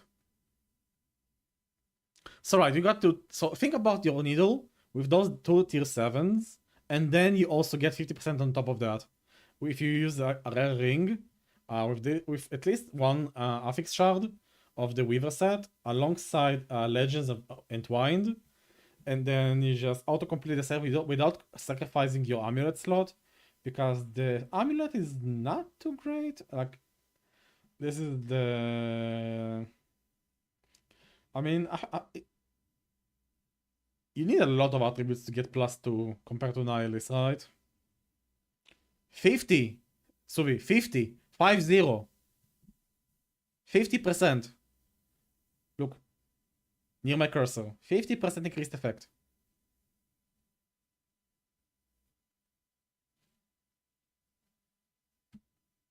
Okay, like, put this into perspective. Alright, so I don't think I want to use, like, the actual set item. I feel like, actually, like, using a good amulet, like, I don't know, Nihilist, for example. I don't think Exulis is gonna be good for the build. Like, it's again not gonna be, like, a Nihilist build. Which, honestly, like, you get Nihilist, and if you have found... So this is gonna be, like, my third set after I get this guy done. If you have been lucky and you got a Nihilist with +1... Where is it? Yeah, if you got a Nihilist like with +1, so you get a +3 Nihilist, then you can like cook things with this guy, because then you just and then and then we have to use just a regular tier 7 helmet, I guess. Right, because we cannot primordial this again anymore. So we just do channel cost as a tier 7 instead. Right? If we're still doing, I mean, I think we need I feel like, yeah, even with all these like area points, Warpath is too small for Klotos. You need Warrior's Fury for that, so you gotta have at least 1 point in Warrior's Fury. So that's gonna be like 200% at the end. So that's 200% over like, I don't know, 45 here and 40 here, 85 for 5 points, or 200 for 1 point, right? So you're gonna have to do, still gonna have to do mana stacking, but you put this value lower, you put less points here, because now we have a cap. Now that it has a cap, so it's actually a buff. They actually buffed Warpath with the change. Now 1 point is gonna be like kind of easy sustainable. So what you're gonna be doing, you're still gonna put a mana on your Nihilist body armor and relic, and still be able to sustain the build. You just don't use World Splitter. You pretty much use the same gear as this. and then you always like use dark side because you get like a lot of melee flat, and you want to be fast when you're warpathing. And you don't need to do a flat crit anymore because you don't need to put don't need to put tier 7 flat crit on your weapon anymore because you're doing Clothos. Clothos has 8% innate and warpath. When you're using a sword, you can just get 10% flat here. And that's pretty much the same as putting tier 7 on an axe. And we always have spare points because, you know, tier 7 warpath level here. Like from this body armor, which we'll show in a second because Firefox is, I think, +1 if you, +5 if you get the corruption, right? So I think after World Splitter, what you're gonna be doing. So if you do this, right, and we get some like random ring here, we no longer have Siphon. So I lost 6% leech without Siphon. And you cannot put a set affix on this. We lost a lot of leech with this, huh? So maybe we no longer do a Titan Heart. But this is like the next phase. I'm gonna cook this guy in game right now, so get like move this away on my second monitor. Yeah, so let's cook the World Splitter build real quick here. Not seal. Affixes, custom 1. Give me some crit multi. Sorry. Added melee crit chance. Give me that. I mean, if you're gonna be slamming, you're probably gonna be slamming like the high roll, right? So it's like easy to roll these guys. Okay, what's it like? Yeah, 18%. Alright, we don't have any passives. Let's level to 100 real quick here. So we're always gonna be taking these points. I honestly think the tree from I put 1 point too many. Choose mastery. Yeah, I feel like the tree between Weaver, Clothos and Apathy is pretty much the same as well. Okay, take 1 point from here. We're only 20. 5, 5, 5.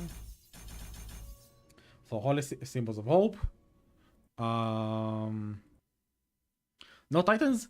I don't know. I mean, thing is, with Titans we have no regeneration, right? And then we don't have Leech because of the ring, right? And then we have to find a new way to sustain ourselves. So I think probably for Clothos, we are probably grabbing these nodes, the Leech nodes here and here. And we give up on some crit, some other crit nodes, I guess. Maybe give up on. I kinda hate giving up on Abyssal Endurance though. It's actually like so good.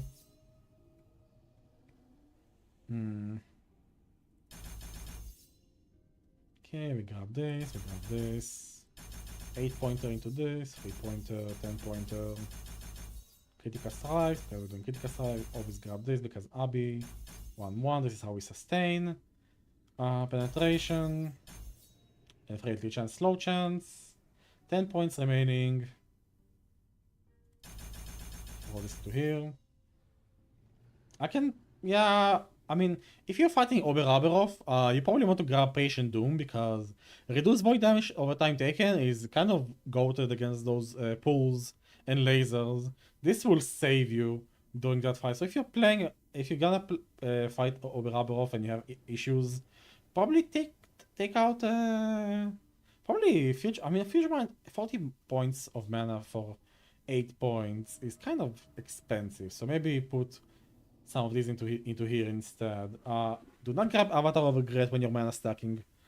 This is gonna scale the cost of Warpath. We do not want to do that. Also reduce attack speed. We're not really doing a lot of echoing with the echoed Warpath does not get the radius of our regular Warpath. כן, כן. טוב, ממש לא עכשיו. Okay, let's use the axe. Okay, all points spent. Right. Let's start making the gear. Force drop. Okay, let's make the body armor. So this one's gonna be Titan Heart, right? Yeah, Titan Heart with 2 affixes. First is Warpath. And second is gonna be mana. We don't have corruptions yet, so it's gonna be just like a corruptionless setup. Alright, yeah, it's fine. Next one's gonna be helmet. Base item, it's gonna be a Leonine.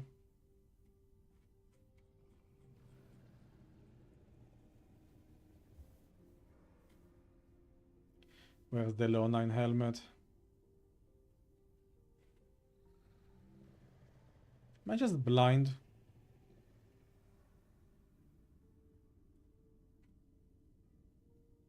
Yeah, these are the, yeah, this is the...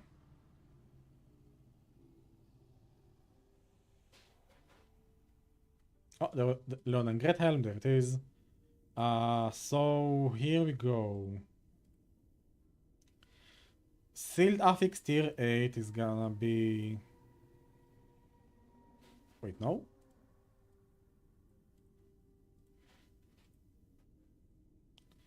Four affixes. Oh, it's gonna be like this. Okay, so 5 affixes. The tier 8 is gonna be channel cost. Something reduced channel cost on this one. Affix 2 is gonna be, I think it was health. So added health, ink health. And then we did mana, right? So then we did increased mana, added mana.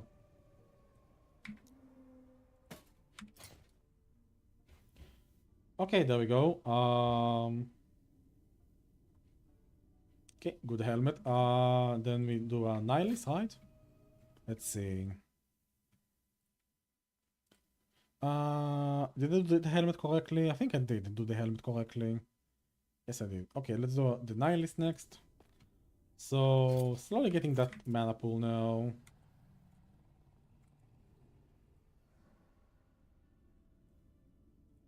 Amulet, unique. This is offline mode, by the way, guys. Like, this is not like actual cheating. Like, this is how people test builds before, like, we run them and publish guides on them. And if we are doing it like in a time crunch, you know. So yeah. Affix, mana, added mana.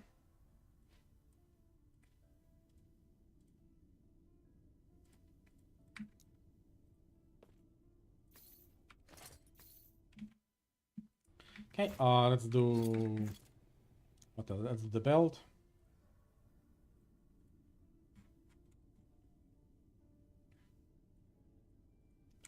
Shadow chains, affix, probably 2 affix now. Hybrid health.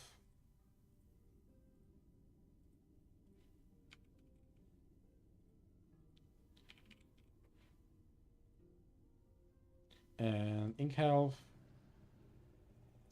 Let's also do boots. I'm probably doing Dark Stride. I want to try both actually. Affix 1. I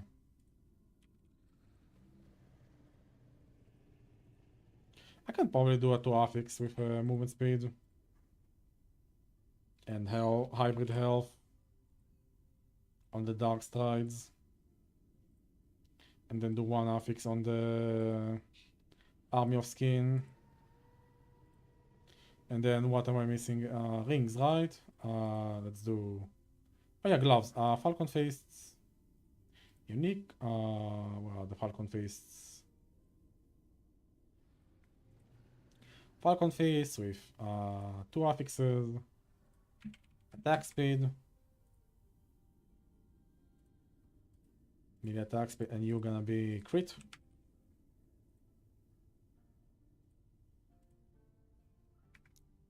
Okay, let's see what else we are missing right now. Rings and relic and idols. Okay. Ring number 1 is gonna be the Siphon with 2 affixes, crit and strength, and the other one's gonna be Plains of Midnight with just I mean, Flames of Midnight can drop 2 LP. I did find them, so let's maybe do. What did I do on the planner? Health. Okay, let's do health.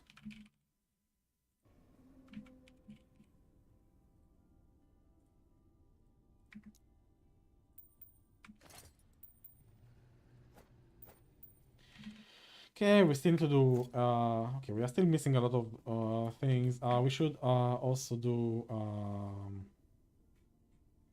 discover all blessings, waypoints. Can choose blessings.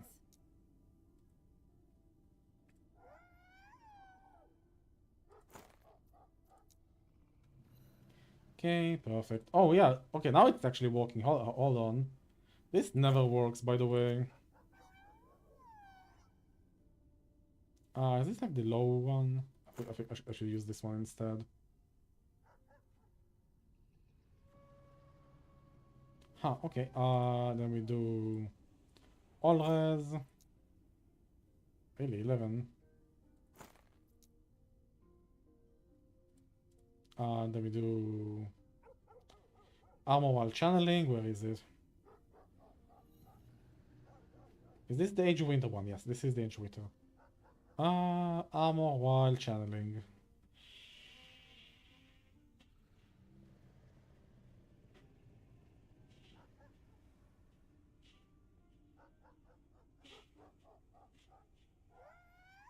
Is this not the one with the armor while channeling?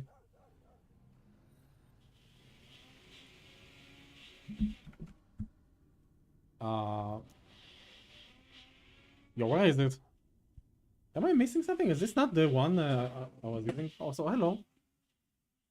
Hello, cat. Basic.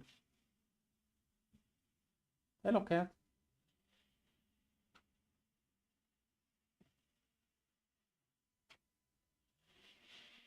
Orange cat time. Basic. Can I test the build, Chesik? Huh? Okay, I can move the mouse at least. Full damage while channeling, armor. I'll use the armor for now, but there was armor while channeling. I could have sworn that I saw it.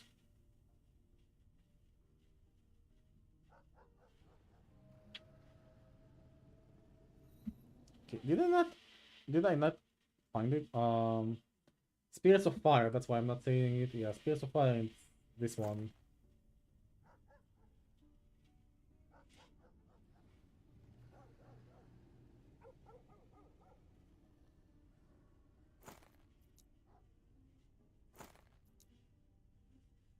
Okay, these are the blessings then. Okay, and now I need my other hand cat. What am I doing with the cat, huh? Oh, I have to. Oh, he wants all of the attention. Look at him. Such a good boy. Shishik. Shishik. Oh, shit.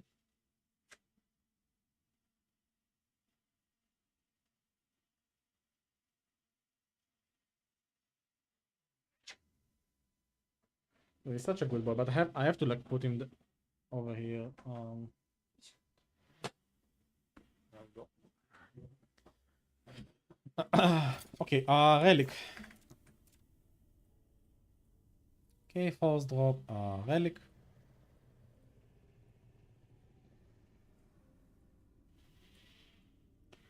Anchor of Oblivion.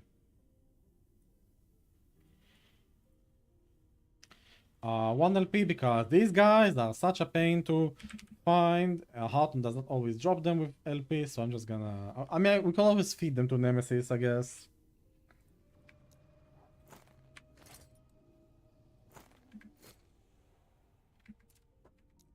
Okay, I'm not even close to being... Yeah, not close to have enough mana, huh?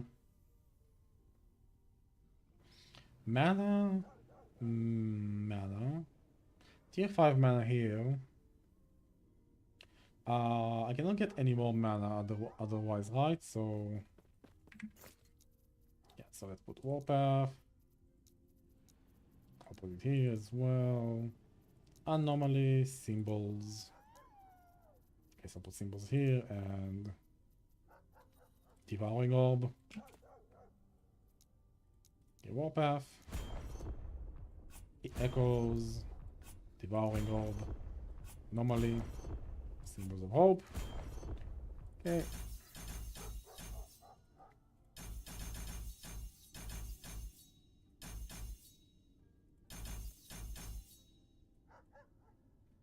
Huh? Am I missing something?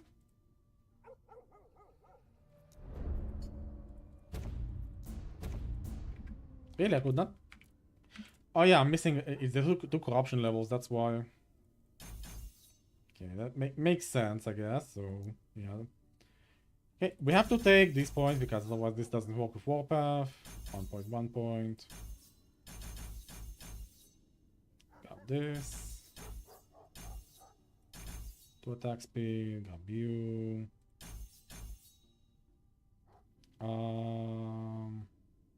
Yeah, and the extra points go into cooldown.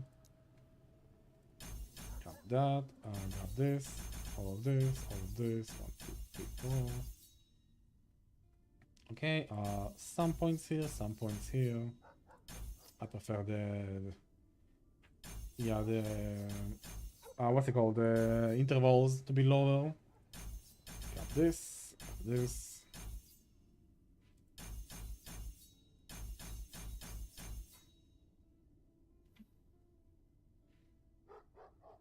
Okay, and Warpath. So here's the... So now we're gonna be grabbing Warrior's Fury, we're gonna be grabbing the Void Conversion. The Void Damage. Should not have put 2 points here, remove 1 point here, points here. We're still doing access, so this does not do anything for us. Okay, now here's the test. Okay, so with 1 point, I mean, yeah, I can't actually test this properly, right? Because we're not capped yet. I probably do movement speed right now. So with movement speed, Warpath is 80 movement speed, right? So...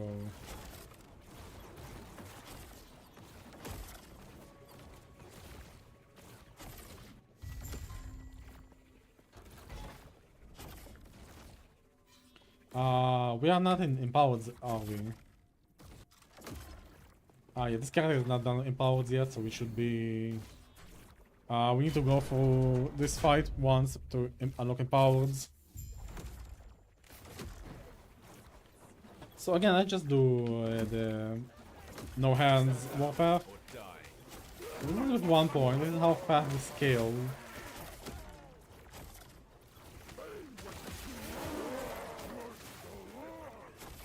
Yeah, so this is like why I like the mana stacker. Look at this, we got you can see like the damage numbers are like way better actually. I mean, no corruption yet, but yeah, look at this. And you can see like the mana is getting drained more and more and more. So by now it would be capped and be stopping at this radius probably. If not like higher even, right? And then what? And then it's just gonna stop scaling. But now it's just gonna keep scaling up and up and up and up and up. And our Void Essence is just gonna, you know, keep us topped off from now on, so...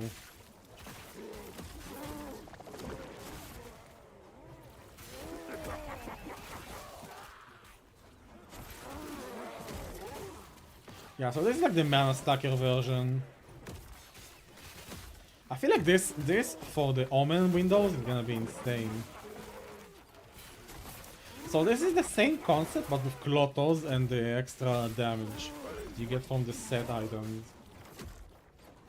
Who are you? Where are you going? I hope you're seeing this. Like this radius is like, look at it, it's insane. And if you get enough essences on time, which usually you do, you can just like, yeah, see my mana just get refunded. You can, and once this doesn't outscale the my void essence generation, we can just like you see like and then because we have it like auto press, it just restarts automatically. We don't have to like do anything. It's a bit slower movement-wise than the basic version because we're not stacking copious amounts of melee void damage on our weapon, but maybe this is why Army of Skin is gonna be better for this one.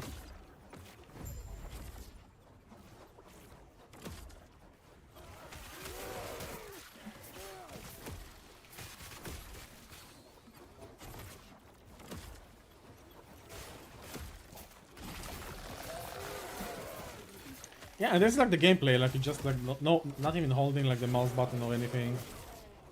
This is like the mana stacker version.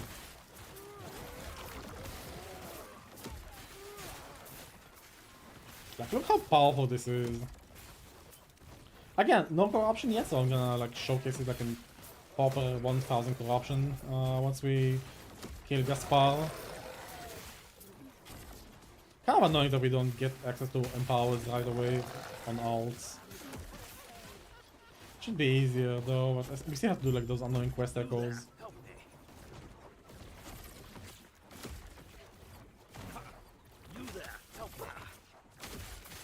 It's kinda hard to press the text though, because we are moving over our cursories.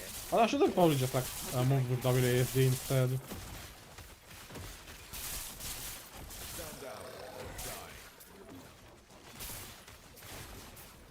And you see like the echoes don't get the radius we do. So investing into echoes is not really a good idea. It's extra but not like necessary.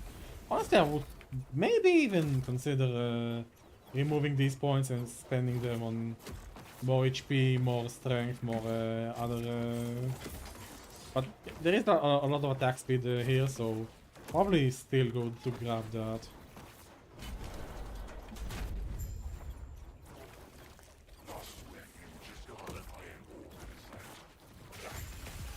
I mean, the echoes do help us get more essences. Because we just keep hitting more and more times. Oh, he just died. Instantly. Yeah, okay.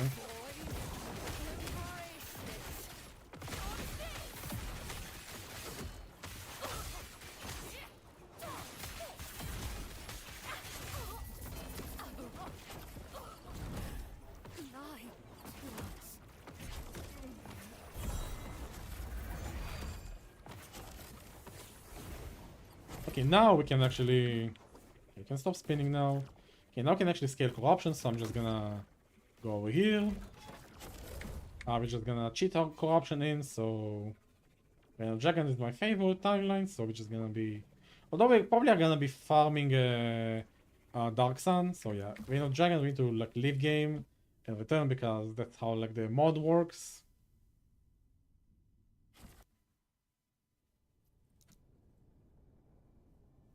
And now we can just hop into 1000 corruption and check out the build.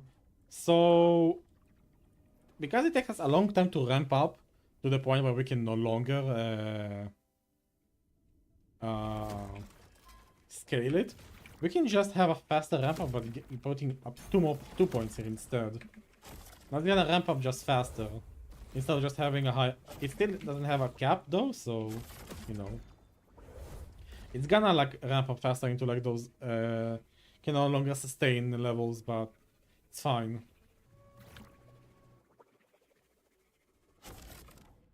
Okay, so this is a 1000 corruption echo. We enable the handless stack and we just start spinning.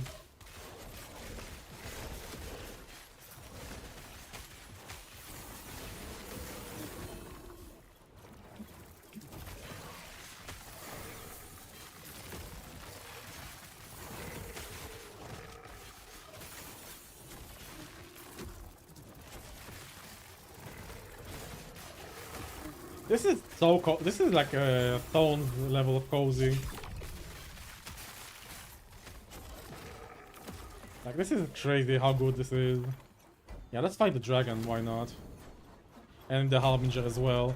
On 1000 corruption. I can probably do 2000 on this. This is how powerful. Yeah, we just can also do like a. I can also use anomaly for single target right. It gives even more damage.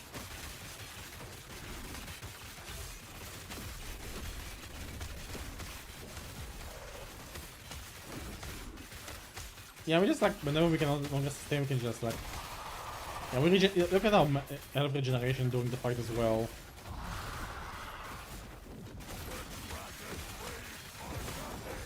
The more mana we have, the longer we can sustain this. And on this version, but on next patch, the more mana we have, the higher amount of points you can invest and just stay spun up with higher AoE. And this is why Klothos is kind of good, because it scales with range, and we get like really good range with Klothos.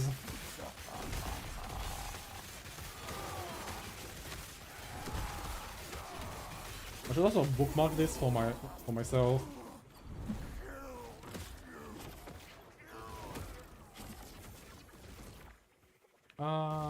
It's fine. Keep current. I guess we can do regular Abid now.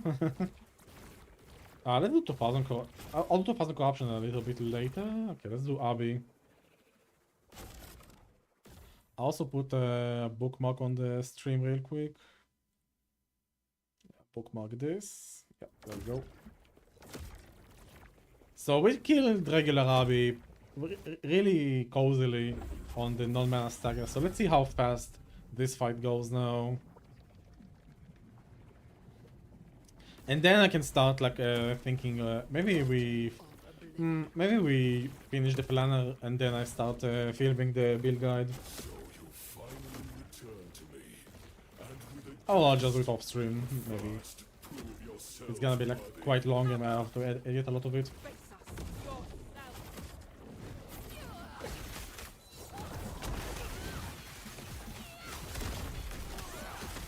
So for boss fight, I kinda don't like holding. I kinda like holding it like by myself, but with them, and now I can just like stop. And now I don't have to like lose DPS, I guess. Don't worry about me. Such wasted potential.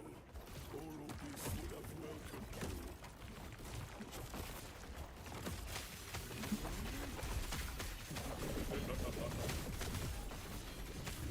you. Yeah, look at the shields, boys.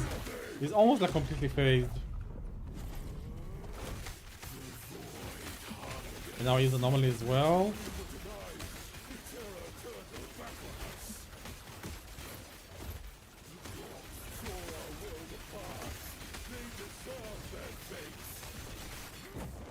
Yeah, now we are out of mana, so we just restart again.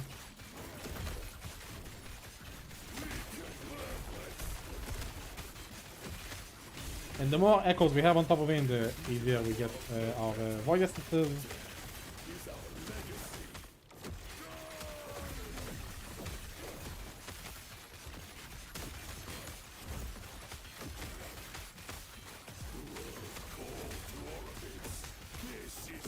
Okay, we can wait and then we can restart the spin now.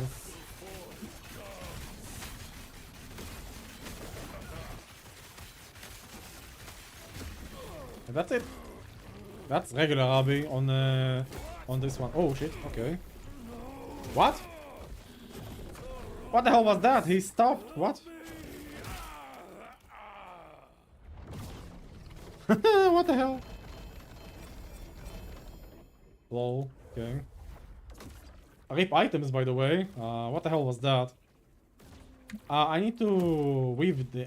I need to weave some Aberov echoes. Do I film the Uber fight, or do we just claim this is Uber viable? Do I bother with the Uber fight right now? Also, we're only like not using 4 points on the tree, so there's also that. What would I even put here? Probably armor shred?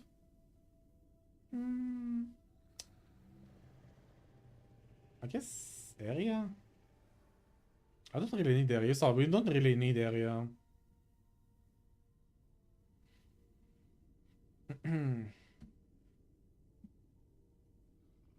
We have shred though, so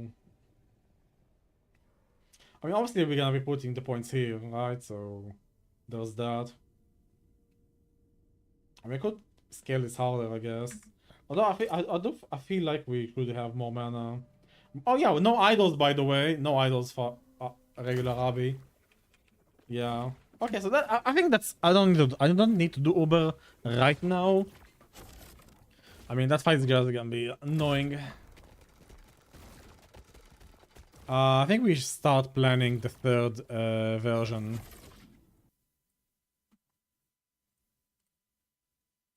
I can probably do it. It'll probably take me like a couple tries since I'm like a little bit rusty. But this damage is like probably what it the damage feels like it's better than what I had when I was playing Thorns. So my Thorns was like very durable, but this is also like quite durable. So yeah. So what the hell am I doing with these Clothos, huh?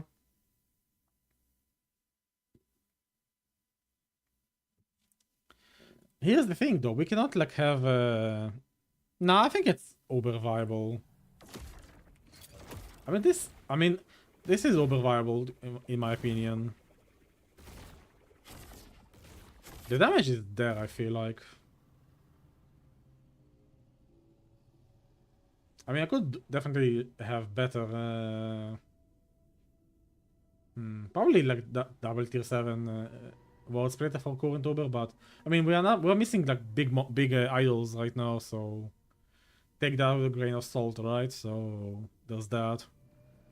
I mean missing like 400% more melee void damage for horizontal idols from that fight, so I fight. I mean you're doubting me there, but we have a cemetery over here. Alright, fine. Force drop. Fine. I'll do it. Fine. I'll do an attempt. Ornate. Base item. Ornate. Solar. Affixes. 2 affixes. Tier 1, since there's only tier 1 on idols.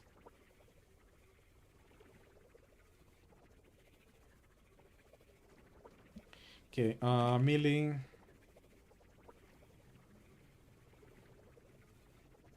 Melee void damage. Vitality. Drop me 2 of these. What's it called? I think it's the large one, right? The 1x3s are large, right?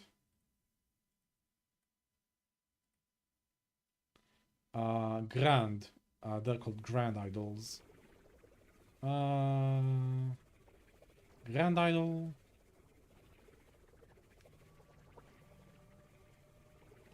Heretical Grand Solar Idol. I could do also like enchanted affixes if I feel like, but I feel it's like unnecessary.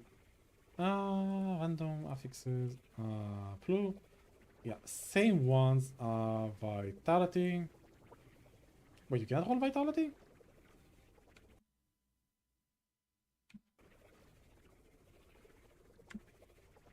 You cannot roll. Wait, melee?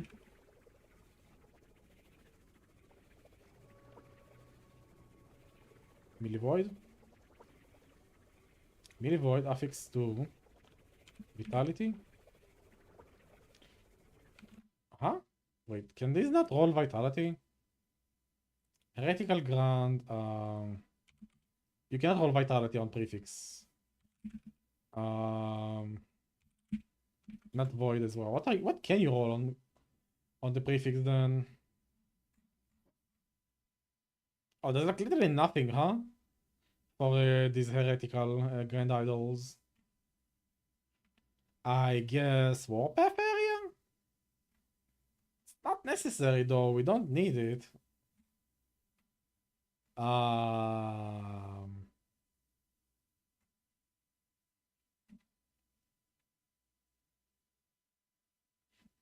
I guess Warpath area though. I don't really. Again, we don't need it.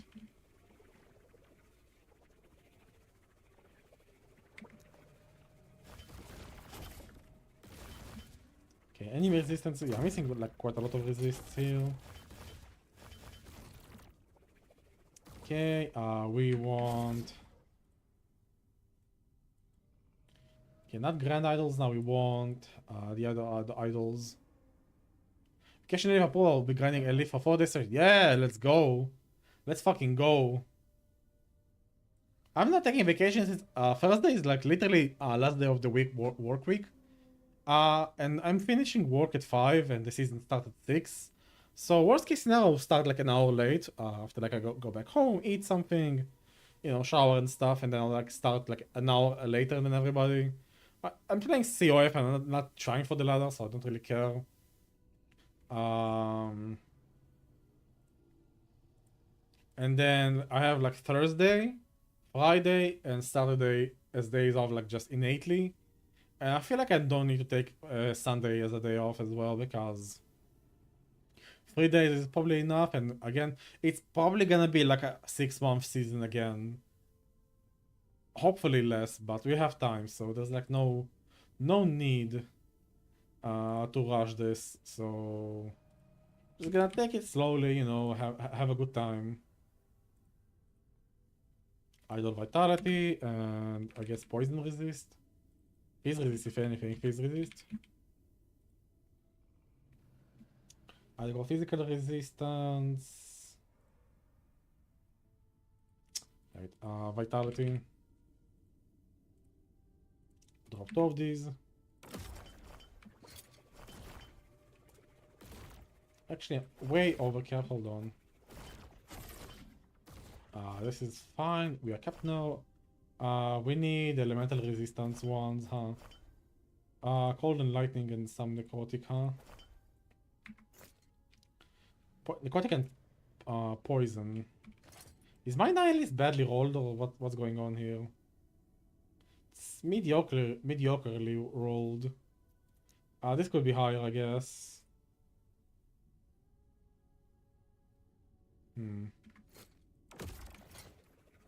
Am I like missing something?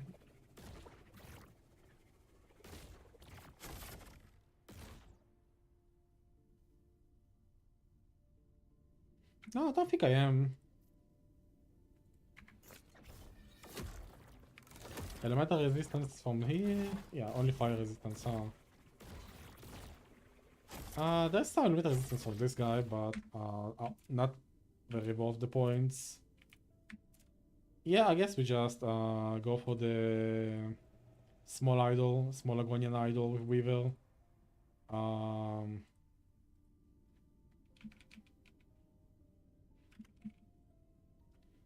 Cold resist.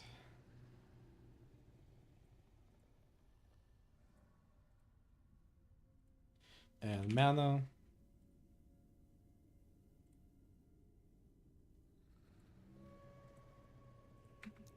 Two of you.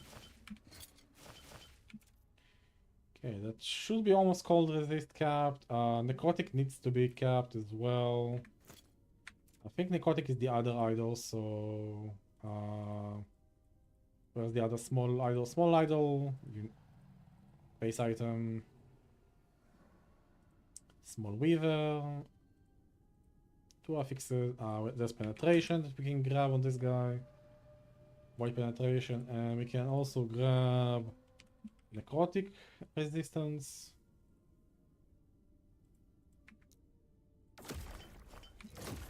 Abaddon does not do poison damage as far as I remember, so this is fine. These are the important resists. I guess, how am I capped on this sheet, by the way?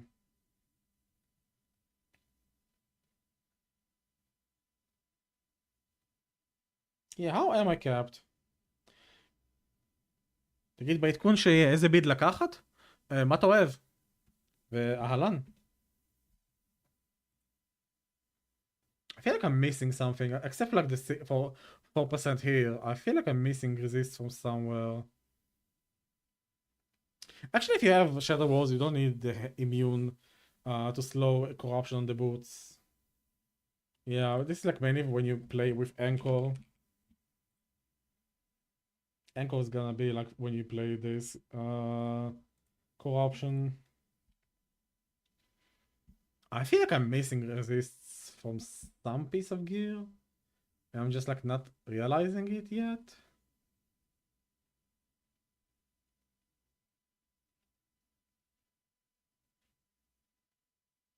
How are you liking capped? Am I just like badly rolled on the... okay. רק השחקתי אמרספן, לא שיחקתי סיזון 2. וואו, פספסת המון קודם כל. עונה נהדרת הולכת, הייתה עונה נהדרת. סיזון 2 הייתה עונה נהדרת בעצם. כן. שלא שחקת וויד... אז אתה שיחקת בסיזון האחרון, אוקיי, אז... וויד נייט עדיין נהדר, וויד נייט לא קיבל שום נרף. וורפאף קיבל באף די רציני, אנחנו עכשיו בודקים את ההשלכות של הבאף שהוא קיבל. Okay, I think this is good enough, let's go. I need to drop Woven Echoes for Uberabi.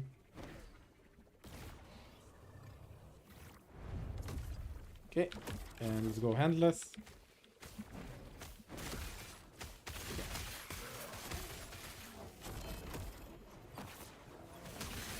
I mean, this could use more movement speed, I guess. We do have the... Dude, Klotos is gonna be actually quite slow. We don't have swiftness as well. Yeah, we are losing swiftness with Klotos. We are losing leech with Klotos.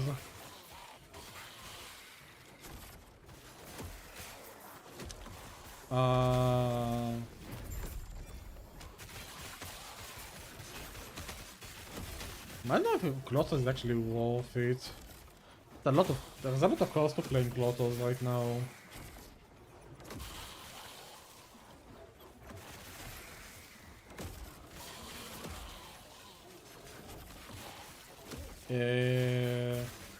Yeah, I think Klotos is מצית ה-Void Knight? כן, אני מבין, Void Knight.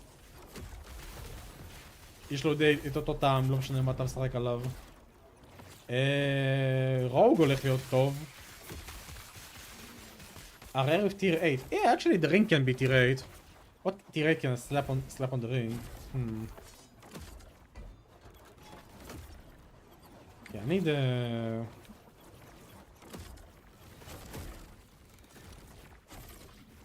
I need to get the Woven Echo.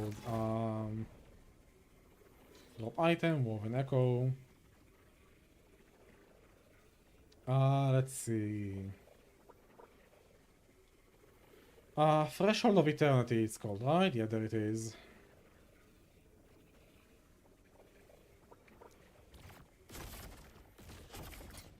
Okay, there's Threshold of Eternity.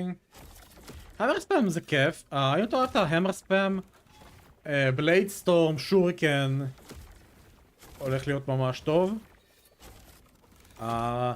הבילד שפשוט אתה זורק את הכל בערך. טריקסטר עשה עליו בילד גאד, ראיתי עליו ביוטיוב. הוא די ספיישליסט לרוגס. Necromancer, Skeletal Mages is gonna be insanely good as well. Yeah, Necromancer Skeletal Mage is gonna be like probably like very meta. Abomination is still good, it's just less powerful, but still quite good.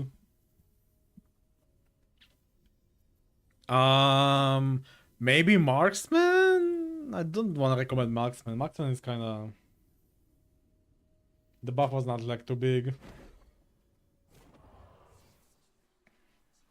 Falconer is still probably busted. Ballista is still... has not been touched as far as I can tell. אם אתה אוהב לשחרר עוד צלבי כפתורים בליסטה.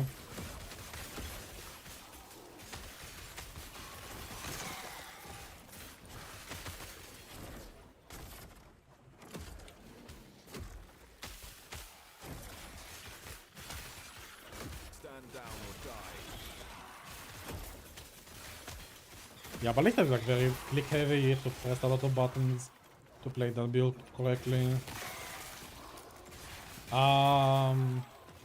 Primalist got like a series of buffs for a shaman self-cast, right? Upheaval got a buff.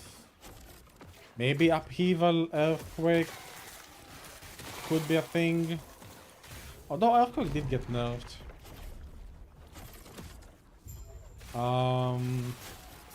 What else is gonna be probably good? I mean, Warpath obviously is gonna be amazing. Warpath הולך להיות סופר אסטיר.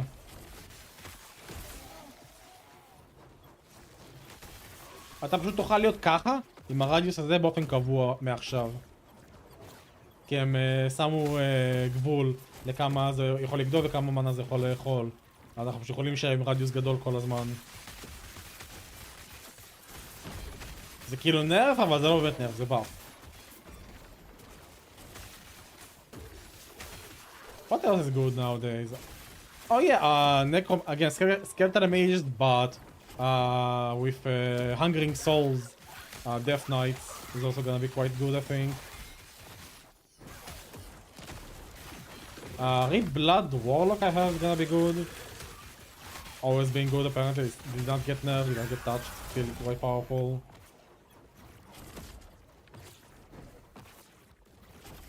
Erasing Strike still good. Rive Void Knight, my own build, is actually got a really nice buff. Really excited to try that one out. Okay, this is gonna be pain.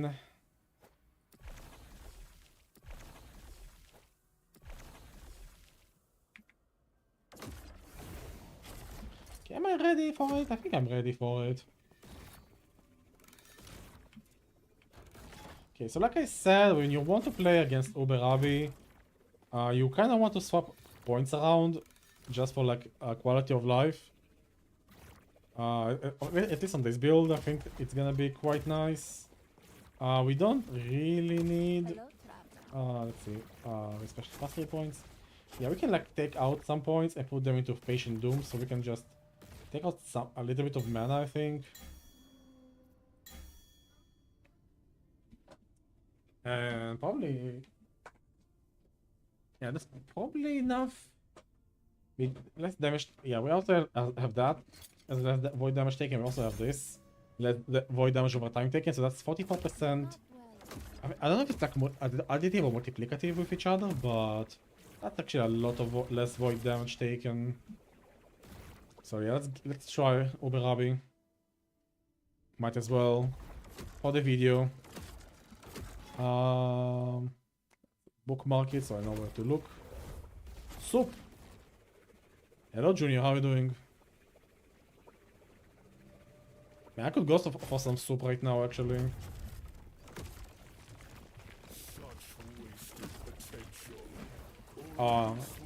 Sad to hear it. Hope it gets better. Every PvP match going terribly. Well, at least you're oh shit, I fucked up already. Okay.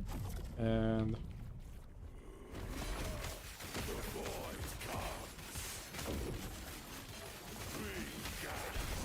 okay, we cannot tank the slam. How much overkill? That's a lot of overkill. Yeah, me Rusty. Do we try for this instead? Yeah, let's try that one.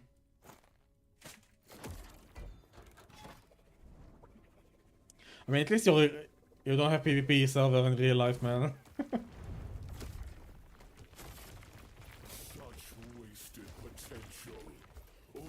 Yeah, I'm not the greatest Uber fighter, so...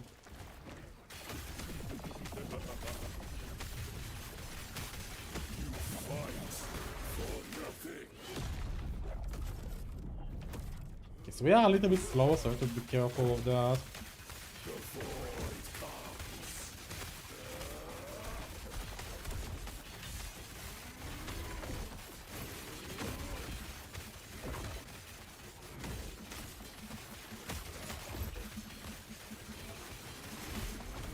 I mean, the good part is we can always like keep dodging around the balls with Warpath.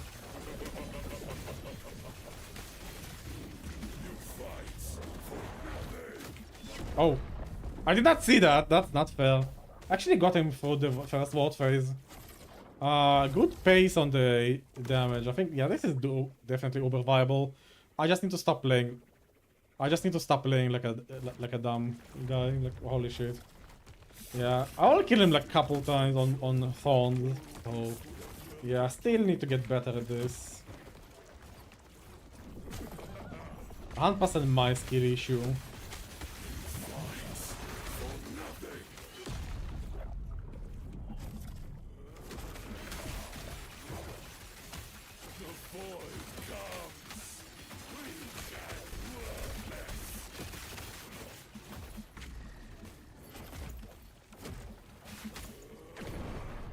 Oh, something I think stunned me there. Maybe not stun. Maybe I was just too slow to move. Yeah, that's why I love movement speed on Warpath.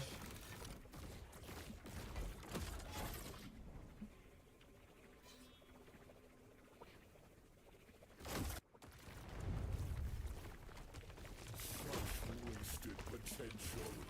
All of this I mean, this is actually gonna be stronger next patch anyway.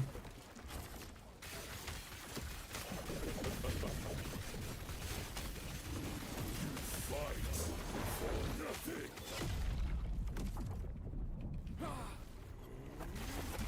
The void hungers. Weak and worthless.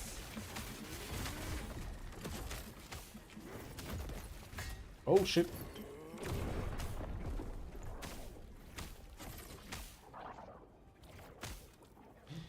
My god, I keep getting stunned. We need stun immunity.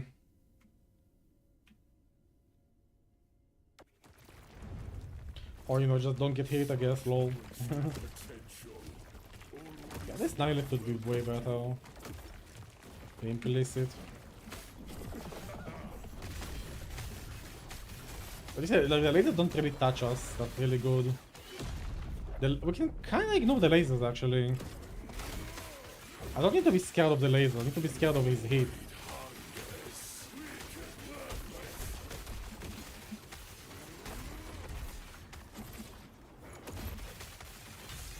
Oh shit. Okay, I pressed dodge. Maybe Flames of Midnight are bad.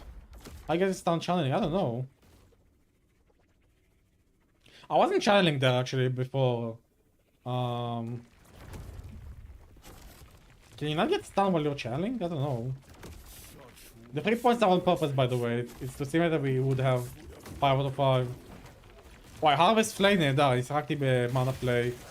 אבל זה קצת גלאס קנון. אם לא אכפת לך מדי פעם למות זה ממש אחלה.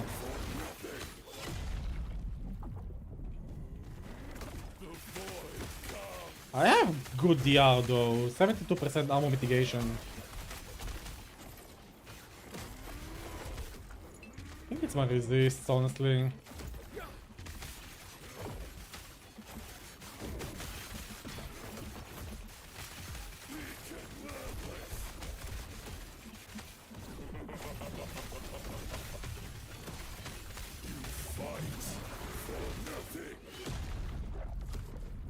My HP does 37,000.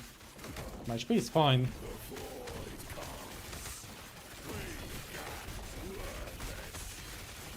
It's me piloting the build badly. What killed me? Slam from Herald of... Yeah, it's the slam. I'm missing... I have dot mitigation. It's not the dots that are killing me, it's the slam itself. It's because I'm kind of slow on movement speed. Like when we have 75%. We need more movement speed to feel better in the fights. We can like easily dodge. Not a lot of movement speed to be had actually.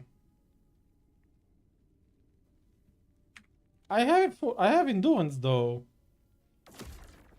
We have full endurance. We are actually like overcap. If anything, it's threshold, but from full HP to 0, threshold does not really help you.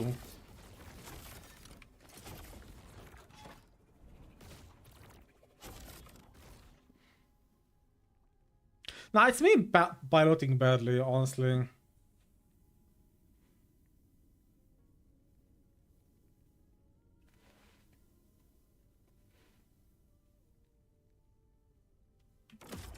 Threshold helps.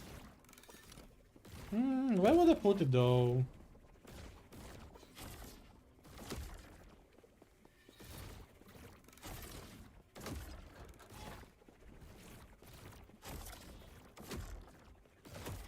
Where would I get endurance threshold?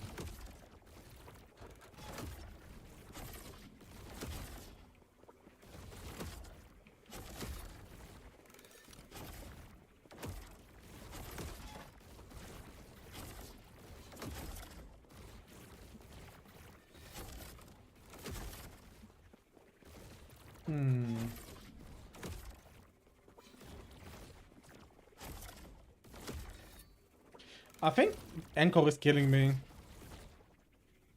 I think I know what's happening, guys. I think I found the reason.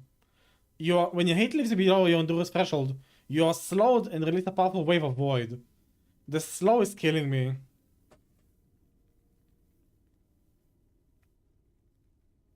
It's actually killing me because I cannot dodge when I'm slowed.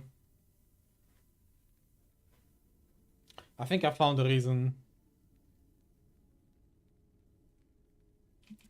It's me not dodging in time. I'm feeling like I'm somehow off.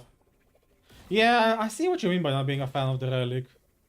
I absolutely see it. These points need to be like stayed allocated because like the technique is gonna be like inside Warriors 3, but we cannot like sustain it properly yet.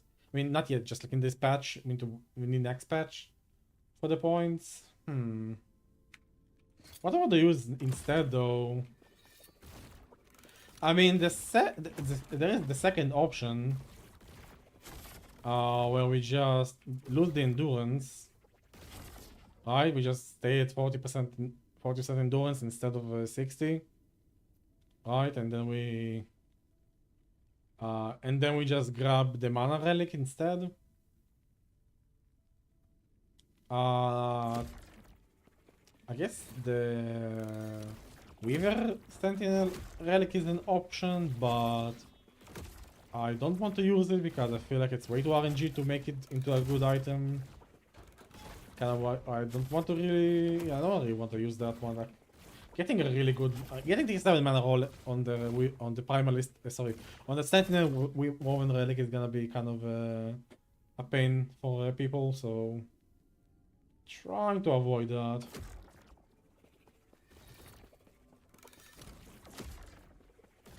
Yeah, let's keep trying. I'll think of something.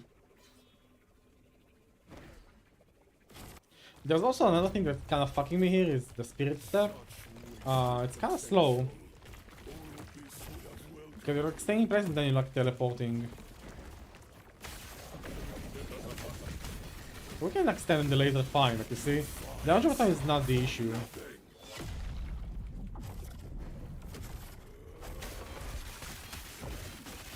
It's the hit.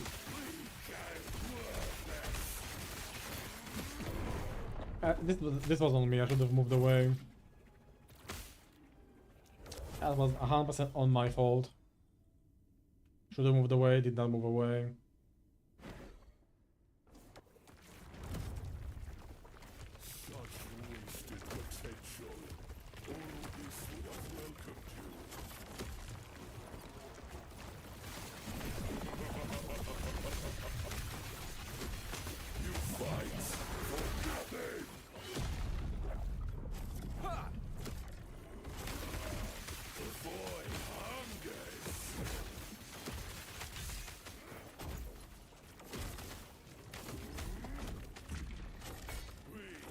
I'm dead.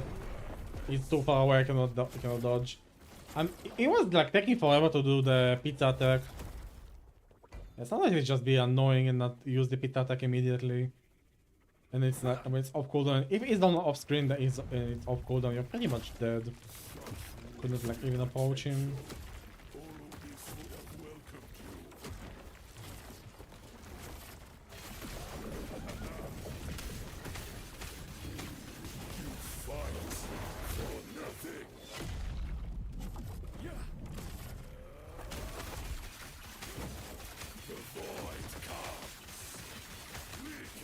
Oh, finally pizza attack. Okay, now we need to be careful. So we're gonna use the shitter attack. Yeah, there it is. Shitter attack. And now we are slowed and we are kind of fucked.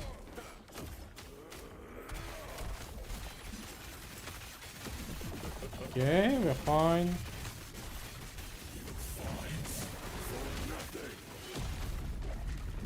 Okay, we can cross the laser. We should not be scared of the laser. As long as they're not too stacked on top of each other, we can be just...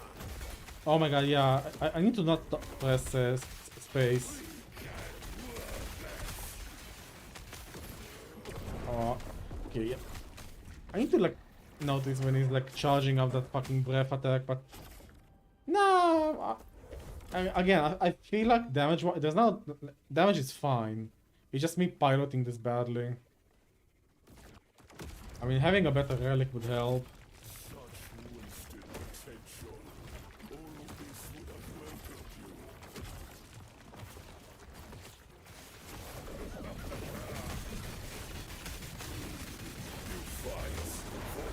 you. Like, if you can face Aberov during that charge up time into wall, which we almost did, by the way, your build is not lacking damage pretty much. You can like do the fight in a timely fashion.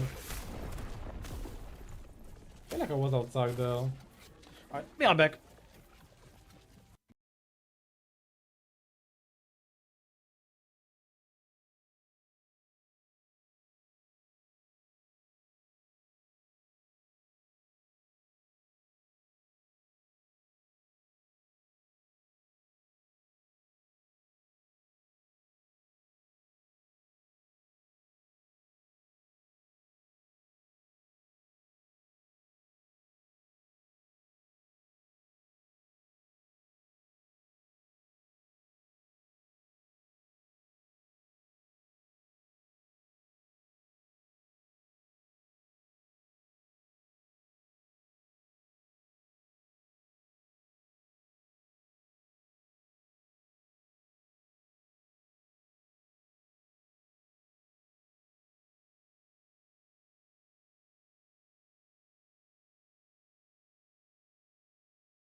Alright, I'm back.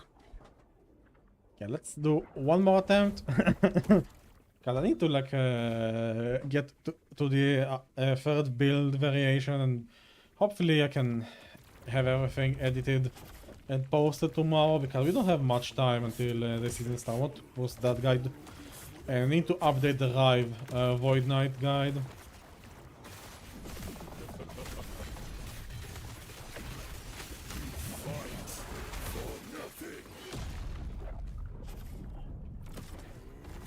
Okay, focus mode.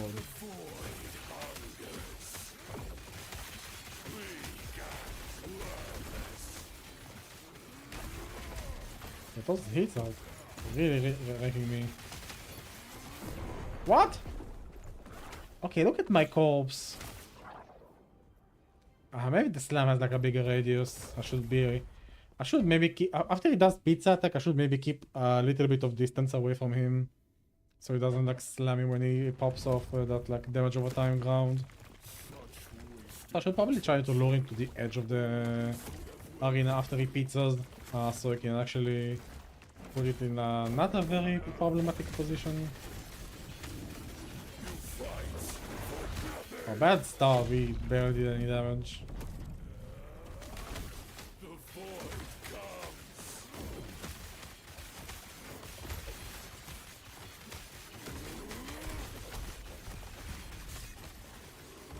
Okay, keep my distance because we're gonna do that.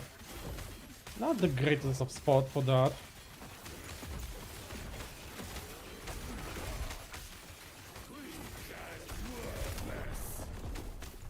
Maybe I should have done this dance instead of going that. Yeah, the movement speed is like annoying. I really would love to have higher movement speed. Maybe I don't think I can slam. Yeah, I have to have a melee crit here because then we don't have crit cap.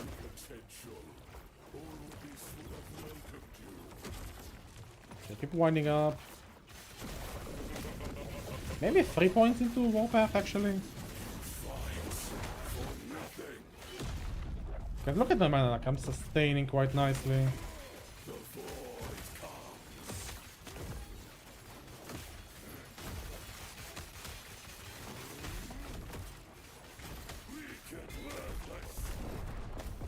Alright, dash. The dash is going towards my cursor now and not forward. Why is... Annoying. Flames of Midnight. Maybe we stop Flames of Midnight for something else.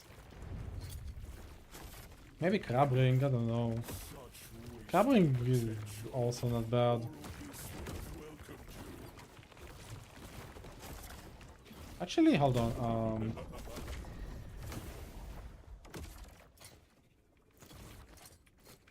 Maybe try 3 points.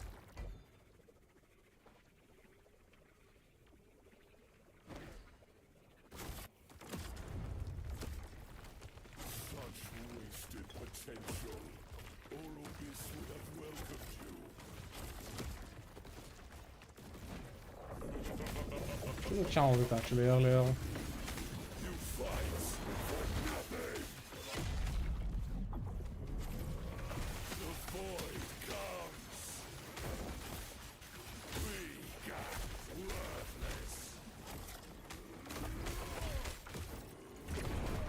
Okay, I really want to swap away from this guy.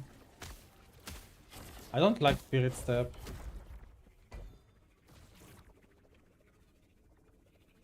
Double Siphon? I don't think I want Double Siphon. I think I want... Red Ring, perhaps? I don't think I have attributes for Red Ring.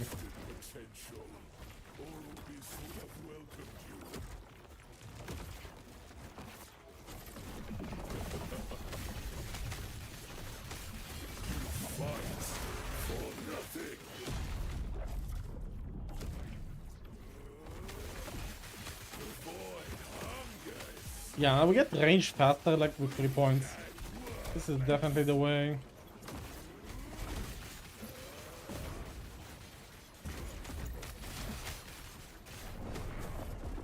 I stepped on the thing, right? Yeah.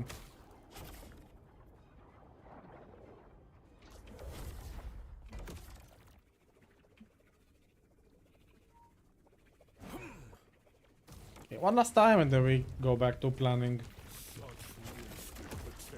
Kind of annoying that I'm not really good at doing this fight with this build yet. That would definitely hamper me when I'm doing this season.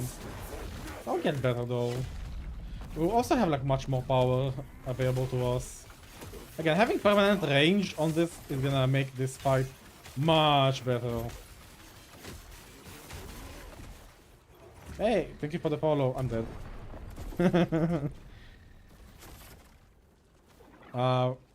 Psy H, thank you for the follow. Okay, one more. Damn it, I'm fucking addicted to trying to kill this guy. Such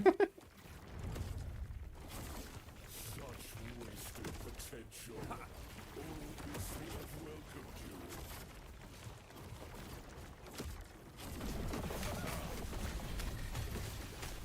או, עוד ישראלי, איזה כיף לראות אתכם חבר'ה. מתרגשים לקראת העונה החדשה? איזה טירוף הולך להיות, אחי, הולכת עונה ממש טובה.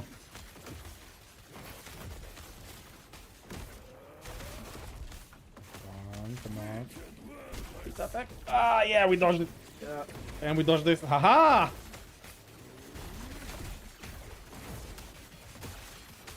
Dodge everything, boys. Almost for the first world phase.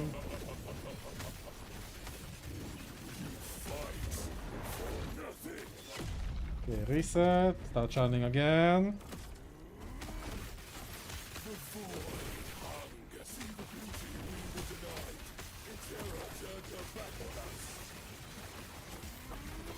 Okay, I'm assuming he's gonna put the pull again.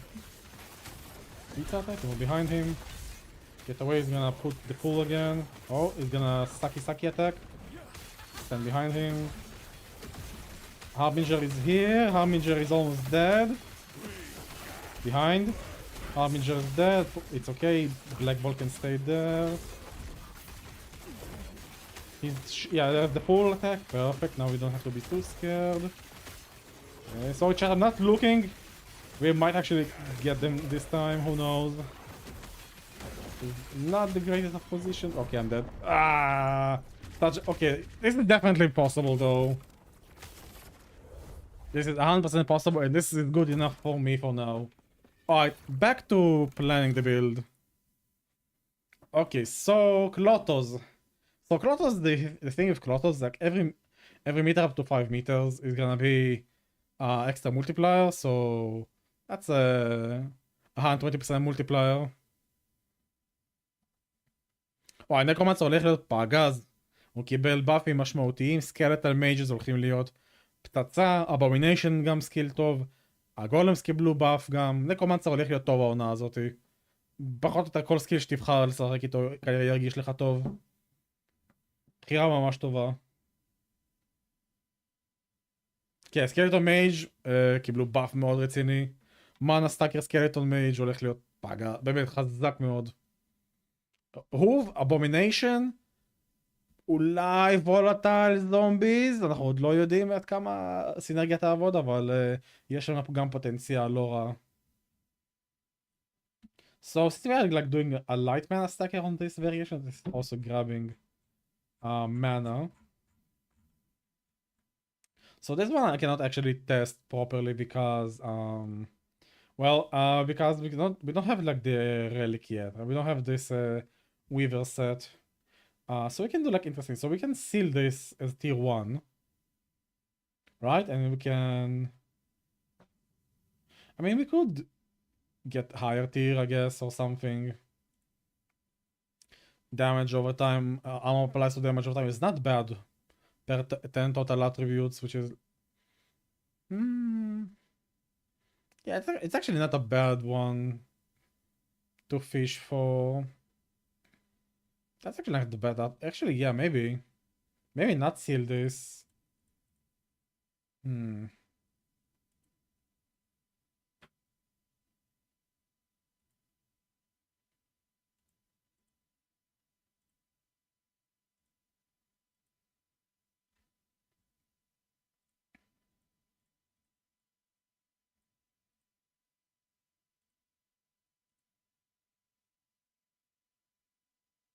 I can have Primordial, right? No Primordial affixes on the ring. Weirdly enough. So if I would play the ring, let's say I'm gonna grab the sealed affix. And I'm gonna use like the level 1 Abaddon Chitin of the Weaver, right? What would I use here? I mean, we are losing so much leech by playing without Siphon. I'm probably stopping the belt, dude. Without Siphon, it's kinda...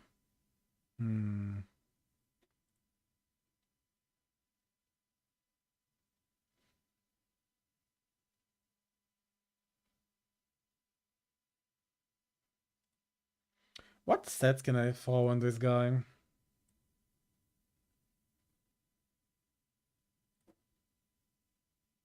Yeah, we can't have like primordial affixes as well, right? Because of this. Any good 2-set piece I can use here? Endurance threshold per strength. Forge strike. Four-binding dagger. Gets a stack of dancing dragon for 4 seconds. Increases dodge rating. Not really good for us though, isn't it? Apply damage on hit? No. Cooler reduction for decimate? Nope.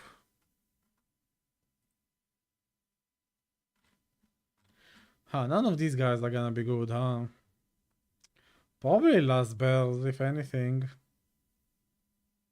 Last bears lament, I guess?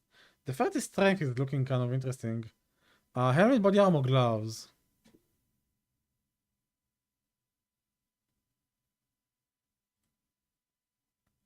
And then what we just get?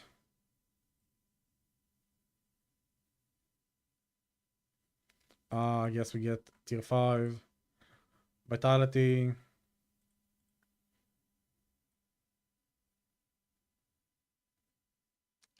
Assuming endurance. Maybe not actually. No, I think health. 100% health. And not vitality, mana. Mana is the one.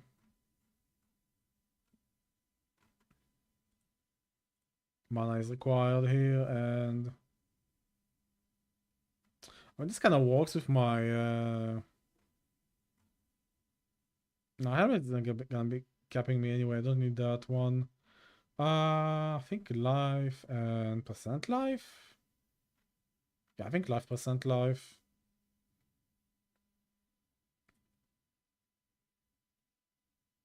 And then we use.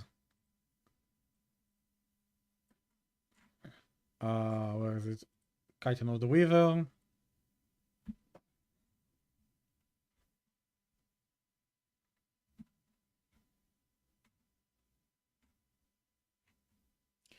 I guess what, tier 7 strength? Yeah, tier 7 strength. Critical strike chance. We probably need it. I think we can test if we need it or not. Also I can do suffixes, I guess more health. And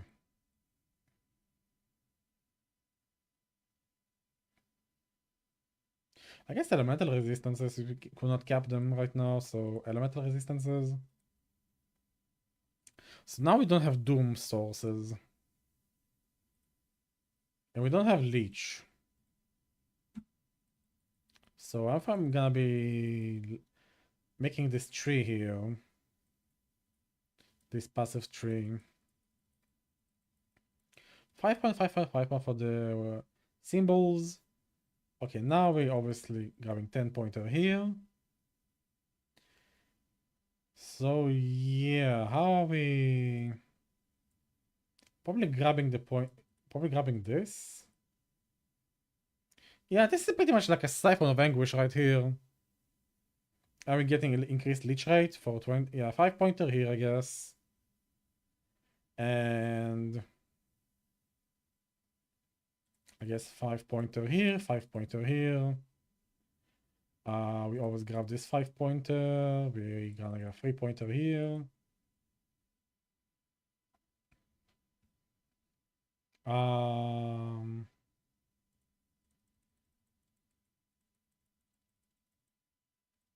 Critical strike chance. Let's void damage taken. Mana.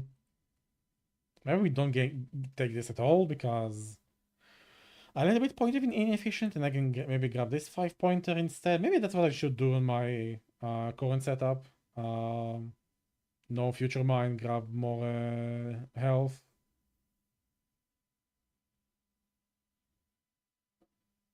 And then the rest goes into void penetration and some into kill threshold. I guess that's the setup.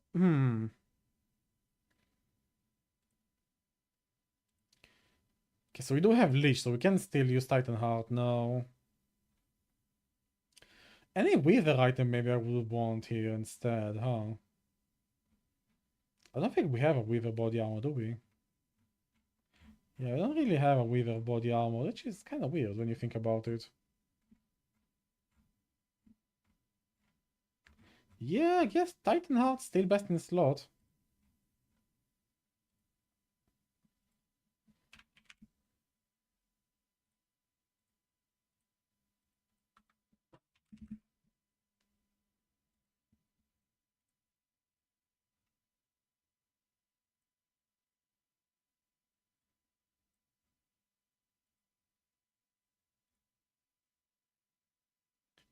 So I mean, this is technically possible with enough Weaver Wheel, right? So you should probably aim. You should, unless you get this kind of Clotos, I would not bother with it. Maybe I don't know how much you need for me to feel good. I guess some Shred Armor or something. That's 14 Weaver Wheel. I guess 15.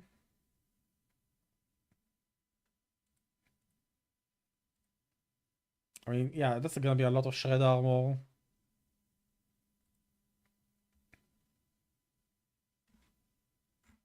I guess all attributes or something. I don't know. It's Weaver Wheel, so you cannot control it. It's gonna be like random. It's always gonna be random. I mean, I'm gonna put things that you want, obviously, but this is not feasible to get. These are the mods. I mean, these are the mods you definitely want to get. These ones are like, eh. You probably want Void Penetration since it has 50% extra, so that's like extra 10% Void Penetration. 50% extra effect of Legendary Potential on Weavers is kind of insane. So we don't have Doom Source anymore.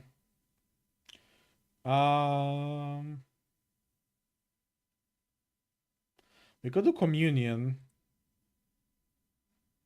I could do Communion just for the fact that this also gets extra 50% of its affixes, and if it can have Hybrid Health, this gets another 50%, right? Which is really, really, really nice. That means you can get like really high HP with this. Like, honestly, like these are the only mods that you really care about. I don't think there's another Weaver or any other base belt I would actually be interested in. Maybe Brewmasters, although, yeah, maybe Brewmasters. You probably do Brewmasters if you don't have a good Communion. This is like so like experimental though. Shadow Chains is so good though. More melee damage per stack of Doom, which is like so good. It's a more multiplayer. I need to find sources of Doom. It's literally the ring and the axe. Only ring and the axe do it. Man, I wish I would not have to use the second ring slot. It's so often like just getting the ring and then. I mean, I could do it if I just use this plus non-nihilist amulet.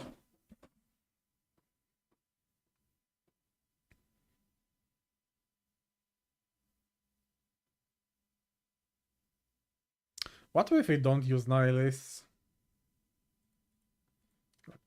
Just like a thought here. You get like some crazy nice base like Oracle amulet, right? Or like any one of these doesn't really matter. And what? And then I also don't use this, right? We remove this. So suddenly I can do this tech. I can do this and put channel cost instead. Height. I don't do the ring. I do channel cost by model, and then I do vitality here instead. And then we don't need the Silda fix as well. We can just like get rid of it. But then we can just like get mana percent low, like tier 2 mana percent. Do this kind of item, right? This could definitely be an item right now. right? And then we have to use the second set item, right? So we either use the set item, Abandoned Eyes of the Weaver, which means we need to stack attributes. We need 240 total attributes. I don't feel like we can reach 120 total attributes.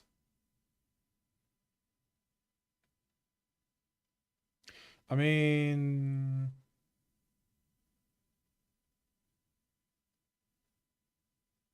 we are always going tier 7 here on this guy. Then we can do unique. We're gonna go grab our beloved Siphon again. We're gonna grab. I think is there all attribute? No, there is no all attributes. I guess we just go strength again. Where is it? We're gonna go strength.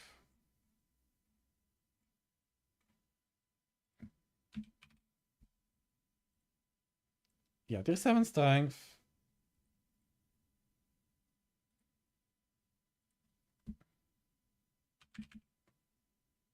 Not mana, health. I guess health and some other attribute maybe. Like any attribute just for the attribute stacking. It doesn't really matter. This is like super GG, whatever, like idea, right? And Warpath has only strength scaling, so Vitality doesn't, and Dexterity don't really do anything for us. I mean, this gives me strength. So this gives me Vitality, Dex.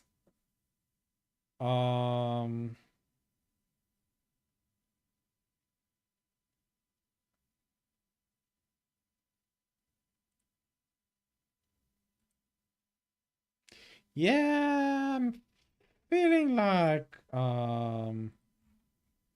this becomes crit chance.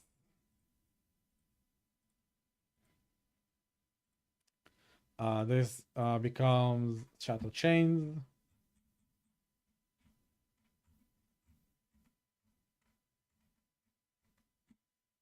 I'm missing something. Where is it?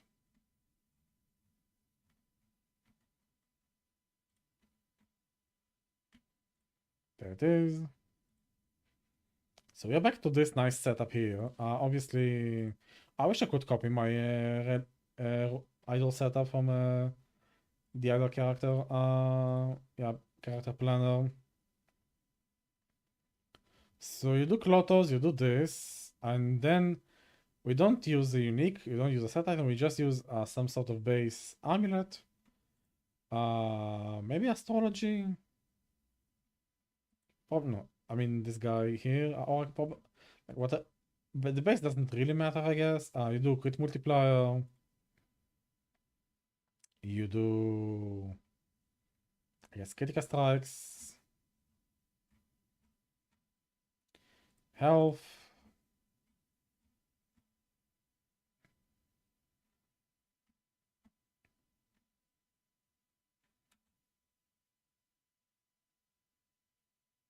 What else? I guess shed armor or something. And the sealed affix is gonna be Eyes of the Weaver.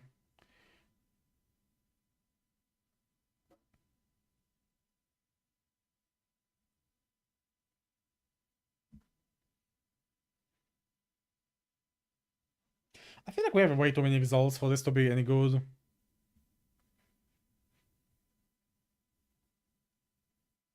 I mean, then you don't use Anchor of Oblivion or even Shattered Worlds. You kinda try to go for the primalist, not sorry, the Code of the Erased Sentinel, and try really hard to get some mana on it.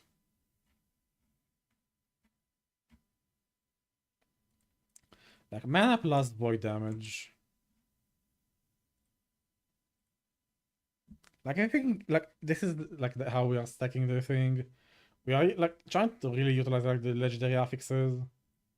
And then you can do you can also do Advent of the Erased. Um,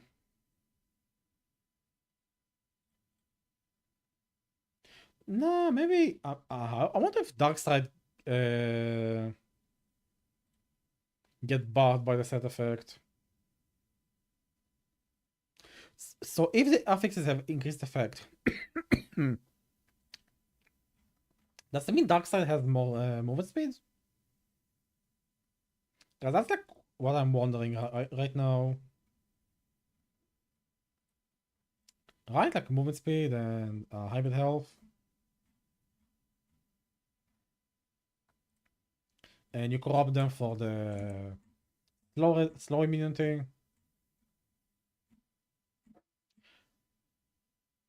Sovi, are you here? Are you here? Are you here? I just got the most giga brain idea. I found the solution to Anchor of Oblivion. You have to corrupt a pair of boots for slow immunity, and then the anchor never slows you down.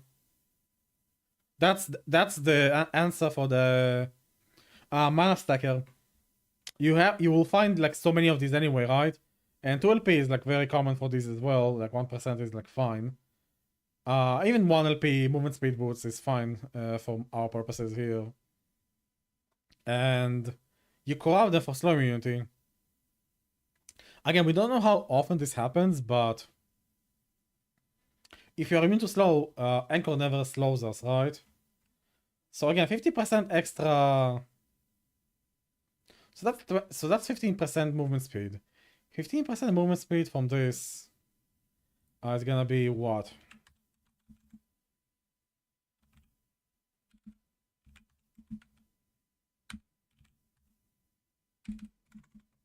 Oh my god. 75, that's like 75 flat melee void from the sword. And it has more, so technically these guys are a little bit bad. So this guy, I'm gonna be very fast with these guys. It's either or. I can probably do advance as well. Advent of the erased. We're also gonna be getting haste from this.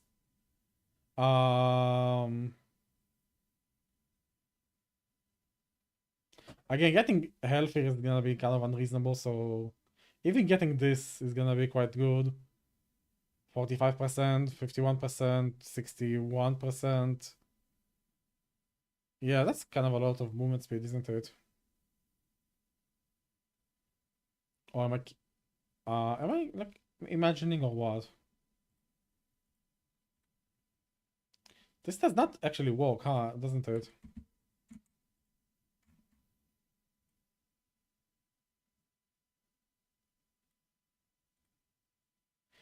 Yeah, it doesn't really calculate it over the calculator. It's technically gonna be 45% because of the extra 50%, right? And then what? We're gonna do Weaver gloves as well? I mean, this is gonna be like super Weaver, huh? Health damage enemies, attack and cast speed. It's actually not bad. And if we can get attack speed on these... Dude, it's actually kind of cancerous to get these mods, I have to say. Like, even this, getting this on the swaddling is gonna be pure cancer. Offense-wise, I think we should be crit capped. We have basically 10% extra chance to crit, so this technically should be fine.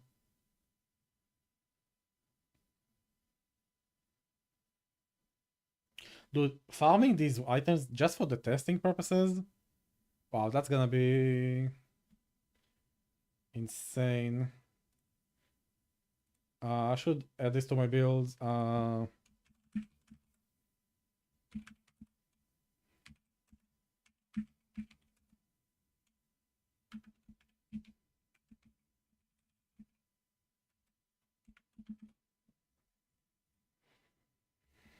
Okay, added to my build collection here. So this is probably the third option we have. I should probably allocate blessings as well. allocate the blessings. We're still doing critical strike build, so obviously grab the relevant nodes. All res.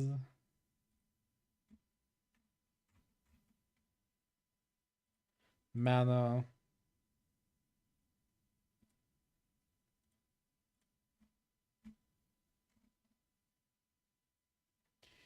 Armor while channeling. Present armor.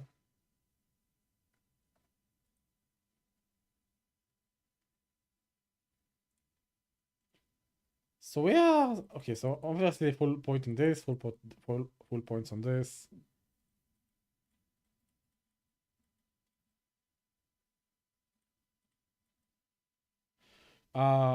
Missing quite a few points, huh? Yeah, missing a lot of flood damage here. Because we're putting points in here instead. Could maybe do 2 points instead.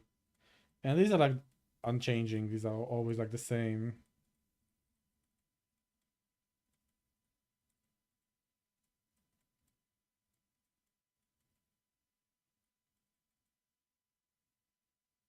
Right? Getting the +1 level corruption is gonna be quite important because I'm like, gonna be losing a lot of points all around.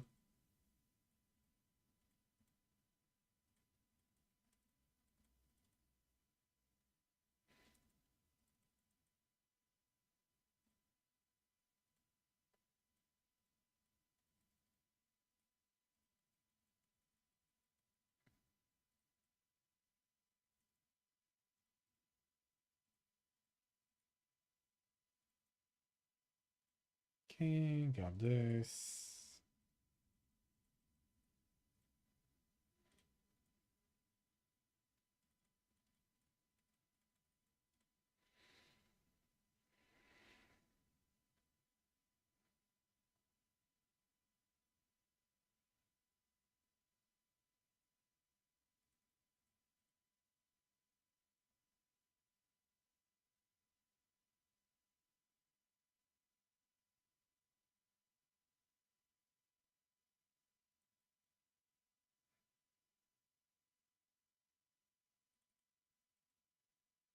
Okay, this is the skill tree.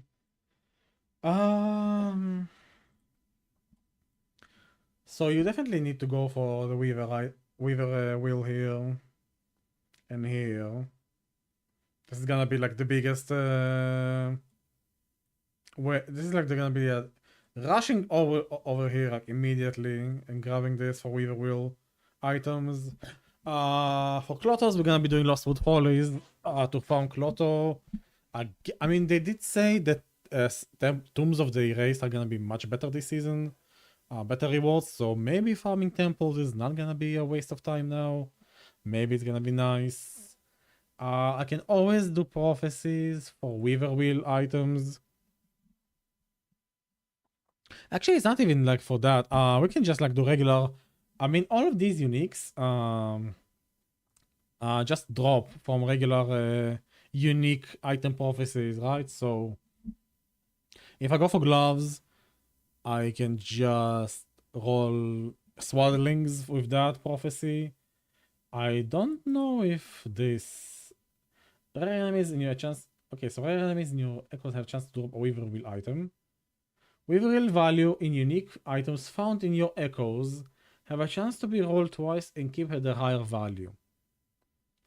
Found in my echoes. Do prophecies count? Also, we can also imprint Weaver items inside these imprints. Exalted imprints have been nerfed substantially. Maybe imprinting a higher Weaver Wheel item here and over here would help us print more imprints. Even though these imprints are like now much less common to be proccing, but we're also like getting less chances to even find double tier 7s now through the Nemesis system. Again, only like through the patch notes. So maybe what I'm gonna be doing is gonna be slapping Weaver Wheel items in these slots. So I mean, all of this happens, by the way. This happens only when Mana Stacker is ready, and probably after Uber is dead. So that's gonna be like a big like if. I don't know if Klotos without Weavers is worth it. So you said you played Klotos until like 1800 corruption, right?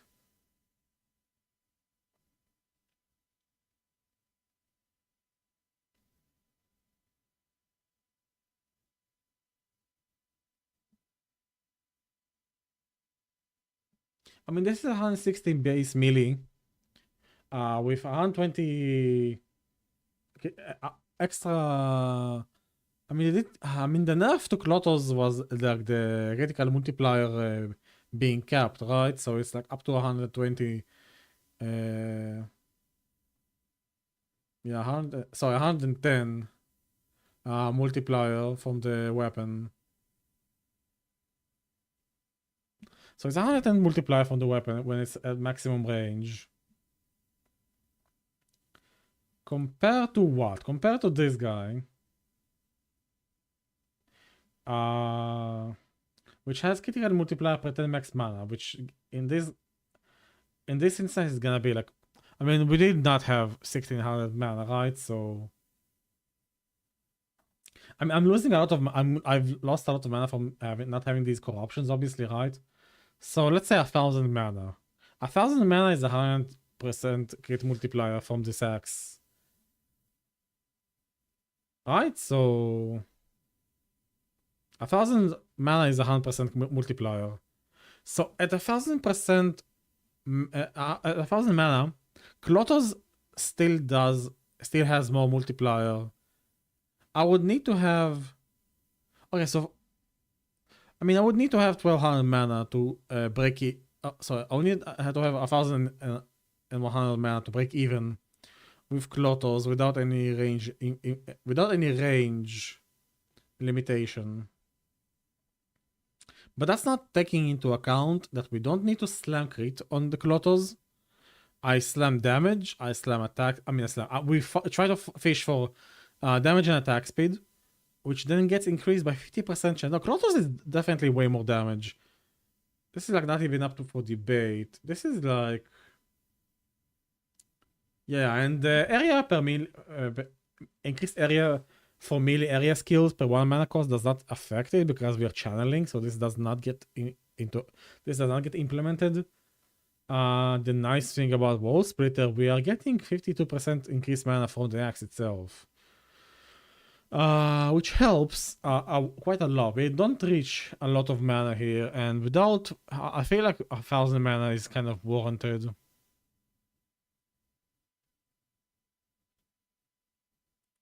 That kind of means to me, we give up on the corrupted affix, and we try to aim for tier 7 mana here.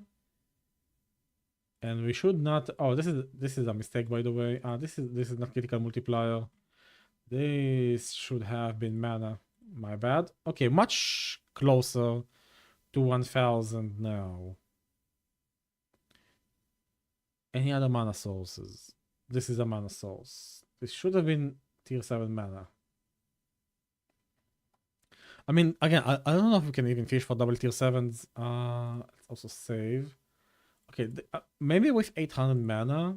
Okay, maybe with 800 mana. I take away 1 point from here, and then we sustain this. Right?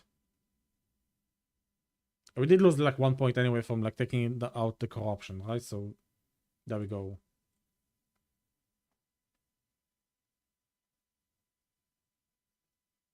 I mean, that works. How much?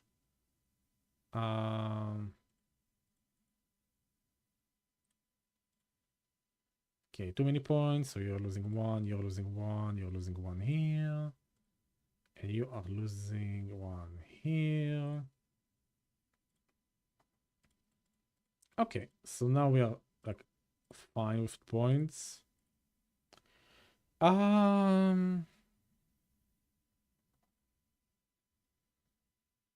Primordial is gonna be reduced channel cost, obviously. So it's like so good. So again, it's a very like oh yeah, we don't see the Weaver Wheel increase. That's 860 mana because this has 60 mana for the 50% set, which is not working right now in the planner. It's almost 1,000 mana. It's very close to that. And we also get like if we actually like make these items right, 50% for all of these is like such a huge value. I feel like it's worth trying this out at least. At least trying this out. I mean, that's gonna be so much attack speed as well. Like that's gonna be like what 40 no, what 48 attack speed at max roll melee attack speed, right? Or something like, yeah, I think doing maths on stream, and that's like a lot of flat melee void damage as well. Dude, this is like really hard to pass up, by the way. Like this Klotos, I feel like this is gonna be quite insane actually. I don't know if I want to do anything with the parry chance, honestly, but yeah, this is kind of this is kind of goated actually. Okay, I'm gonna save this as the experimental Klotos Weaver item swap. I do not recommend even aiming for this until you have like a fully geared character though, because I mean there's a step between this and this which is getting Shattered Worlds and Immortal Vice, right? But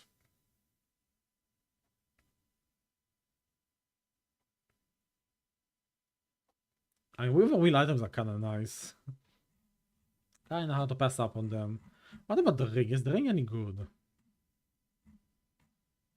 Is the ring any good for us? I don't really use it.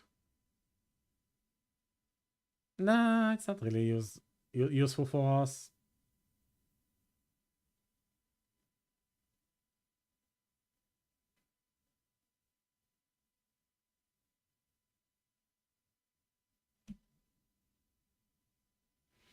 Nah, I cannot give up on this combo. This combo is like mandatory. This is like staple Void Knight stuff. Shadow Chains and Siphon. These don't get replaced ever. So does this. If I can get Titan Heart double tier 7, this probably stays forever as well. Alright, I think this is it. I think this is the build. No idols, but I'm like pretty much copying one for one for these idols, so I can just I'm probably gonna just cook these idols real quick here. Grand Idol.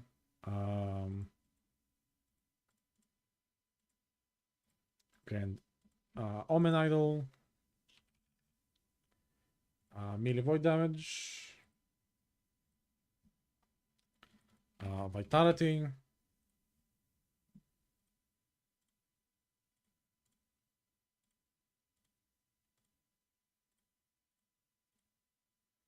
I mean, these are like the important one. I can even like put a 2x2 idol here.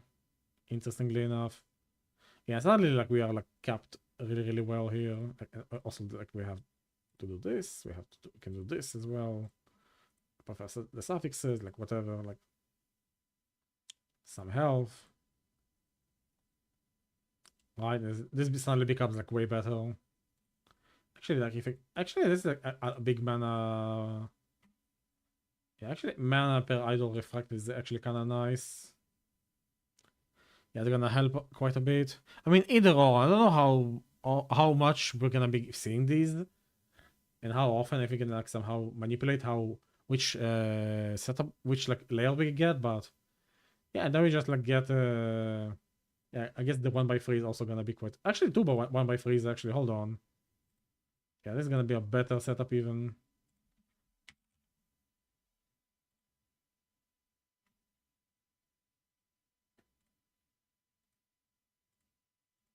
And then we can do what? Help.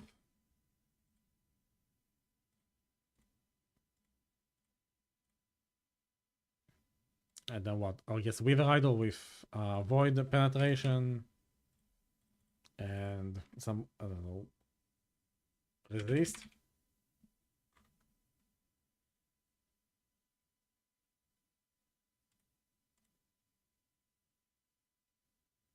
Yeah, there we go.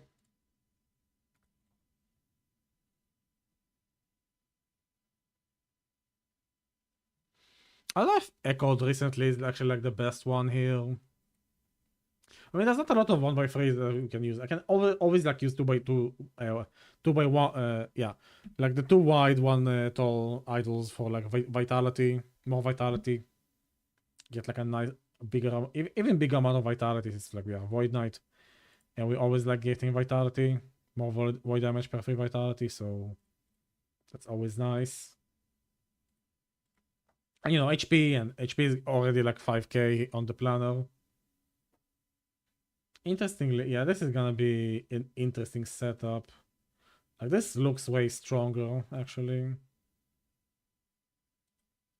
I mean, it has like way less armor for reasons like no Nihilist, no Anchor, but this is gonna be quite interesting. I mean, we can like, I don't know, it has 30% increased armor here and armor mitigating damage over time too.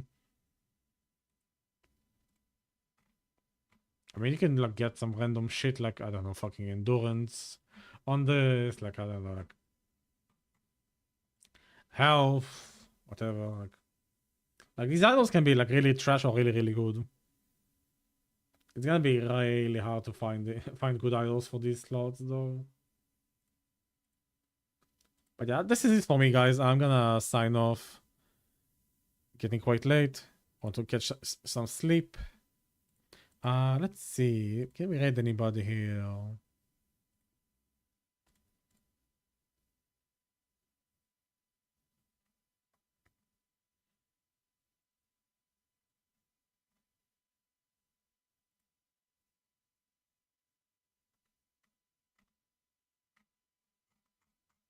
Anybody I recognize?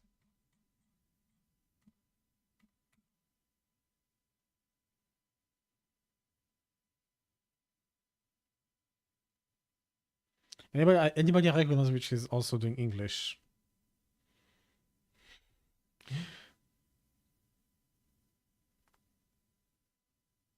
No, I'm not seeing like similar size, boys. So yeah, I'm gonna be signing off, boys. Have a good night. I'll see you on Wednesday for the regular stream. If you do enjoy the content, please make sure to leave us follow. And yeah, build guide for the Void Knight is gonna be coming out hopefully tomorrow. I'm gonna edit it and publish it like as soon as it's done. And then I'll like do like a small update, probably a post about the Rive guide. And that's it. And yeah, happy season 5. Yeah, let's go, boys. Cheers.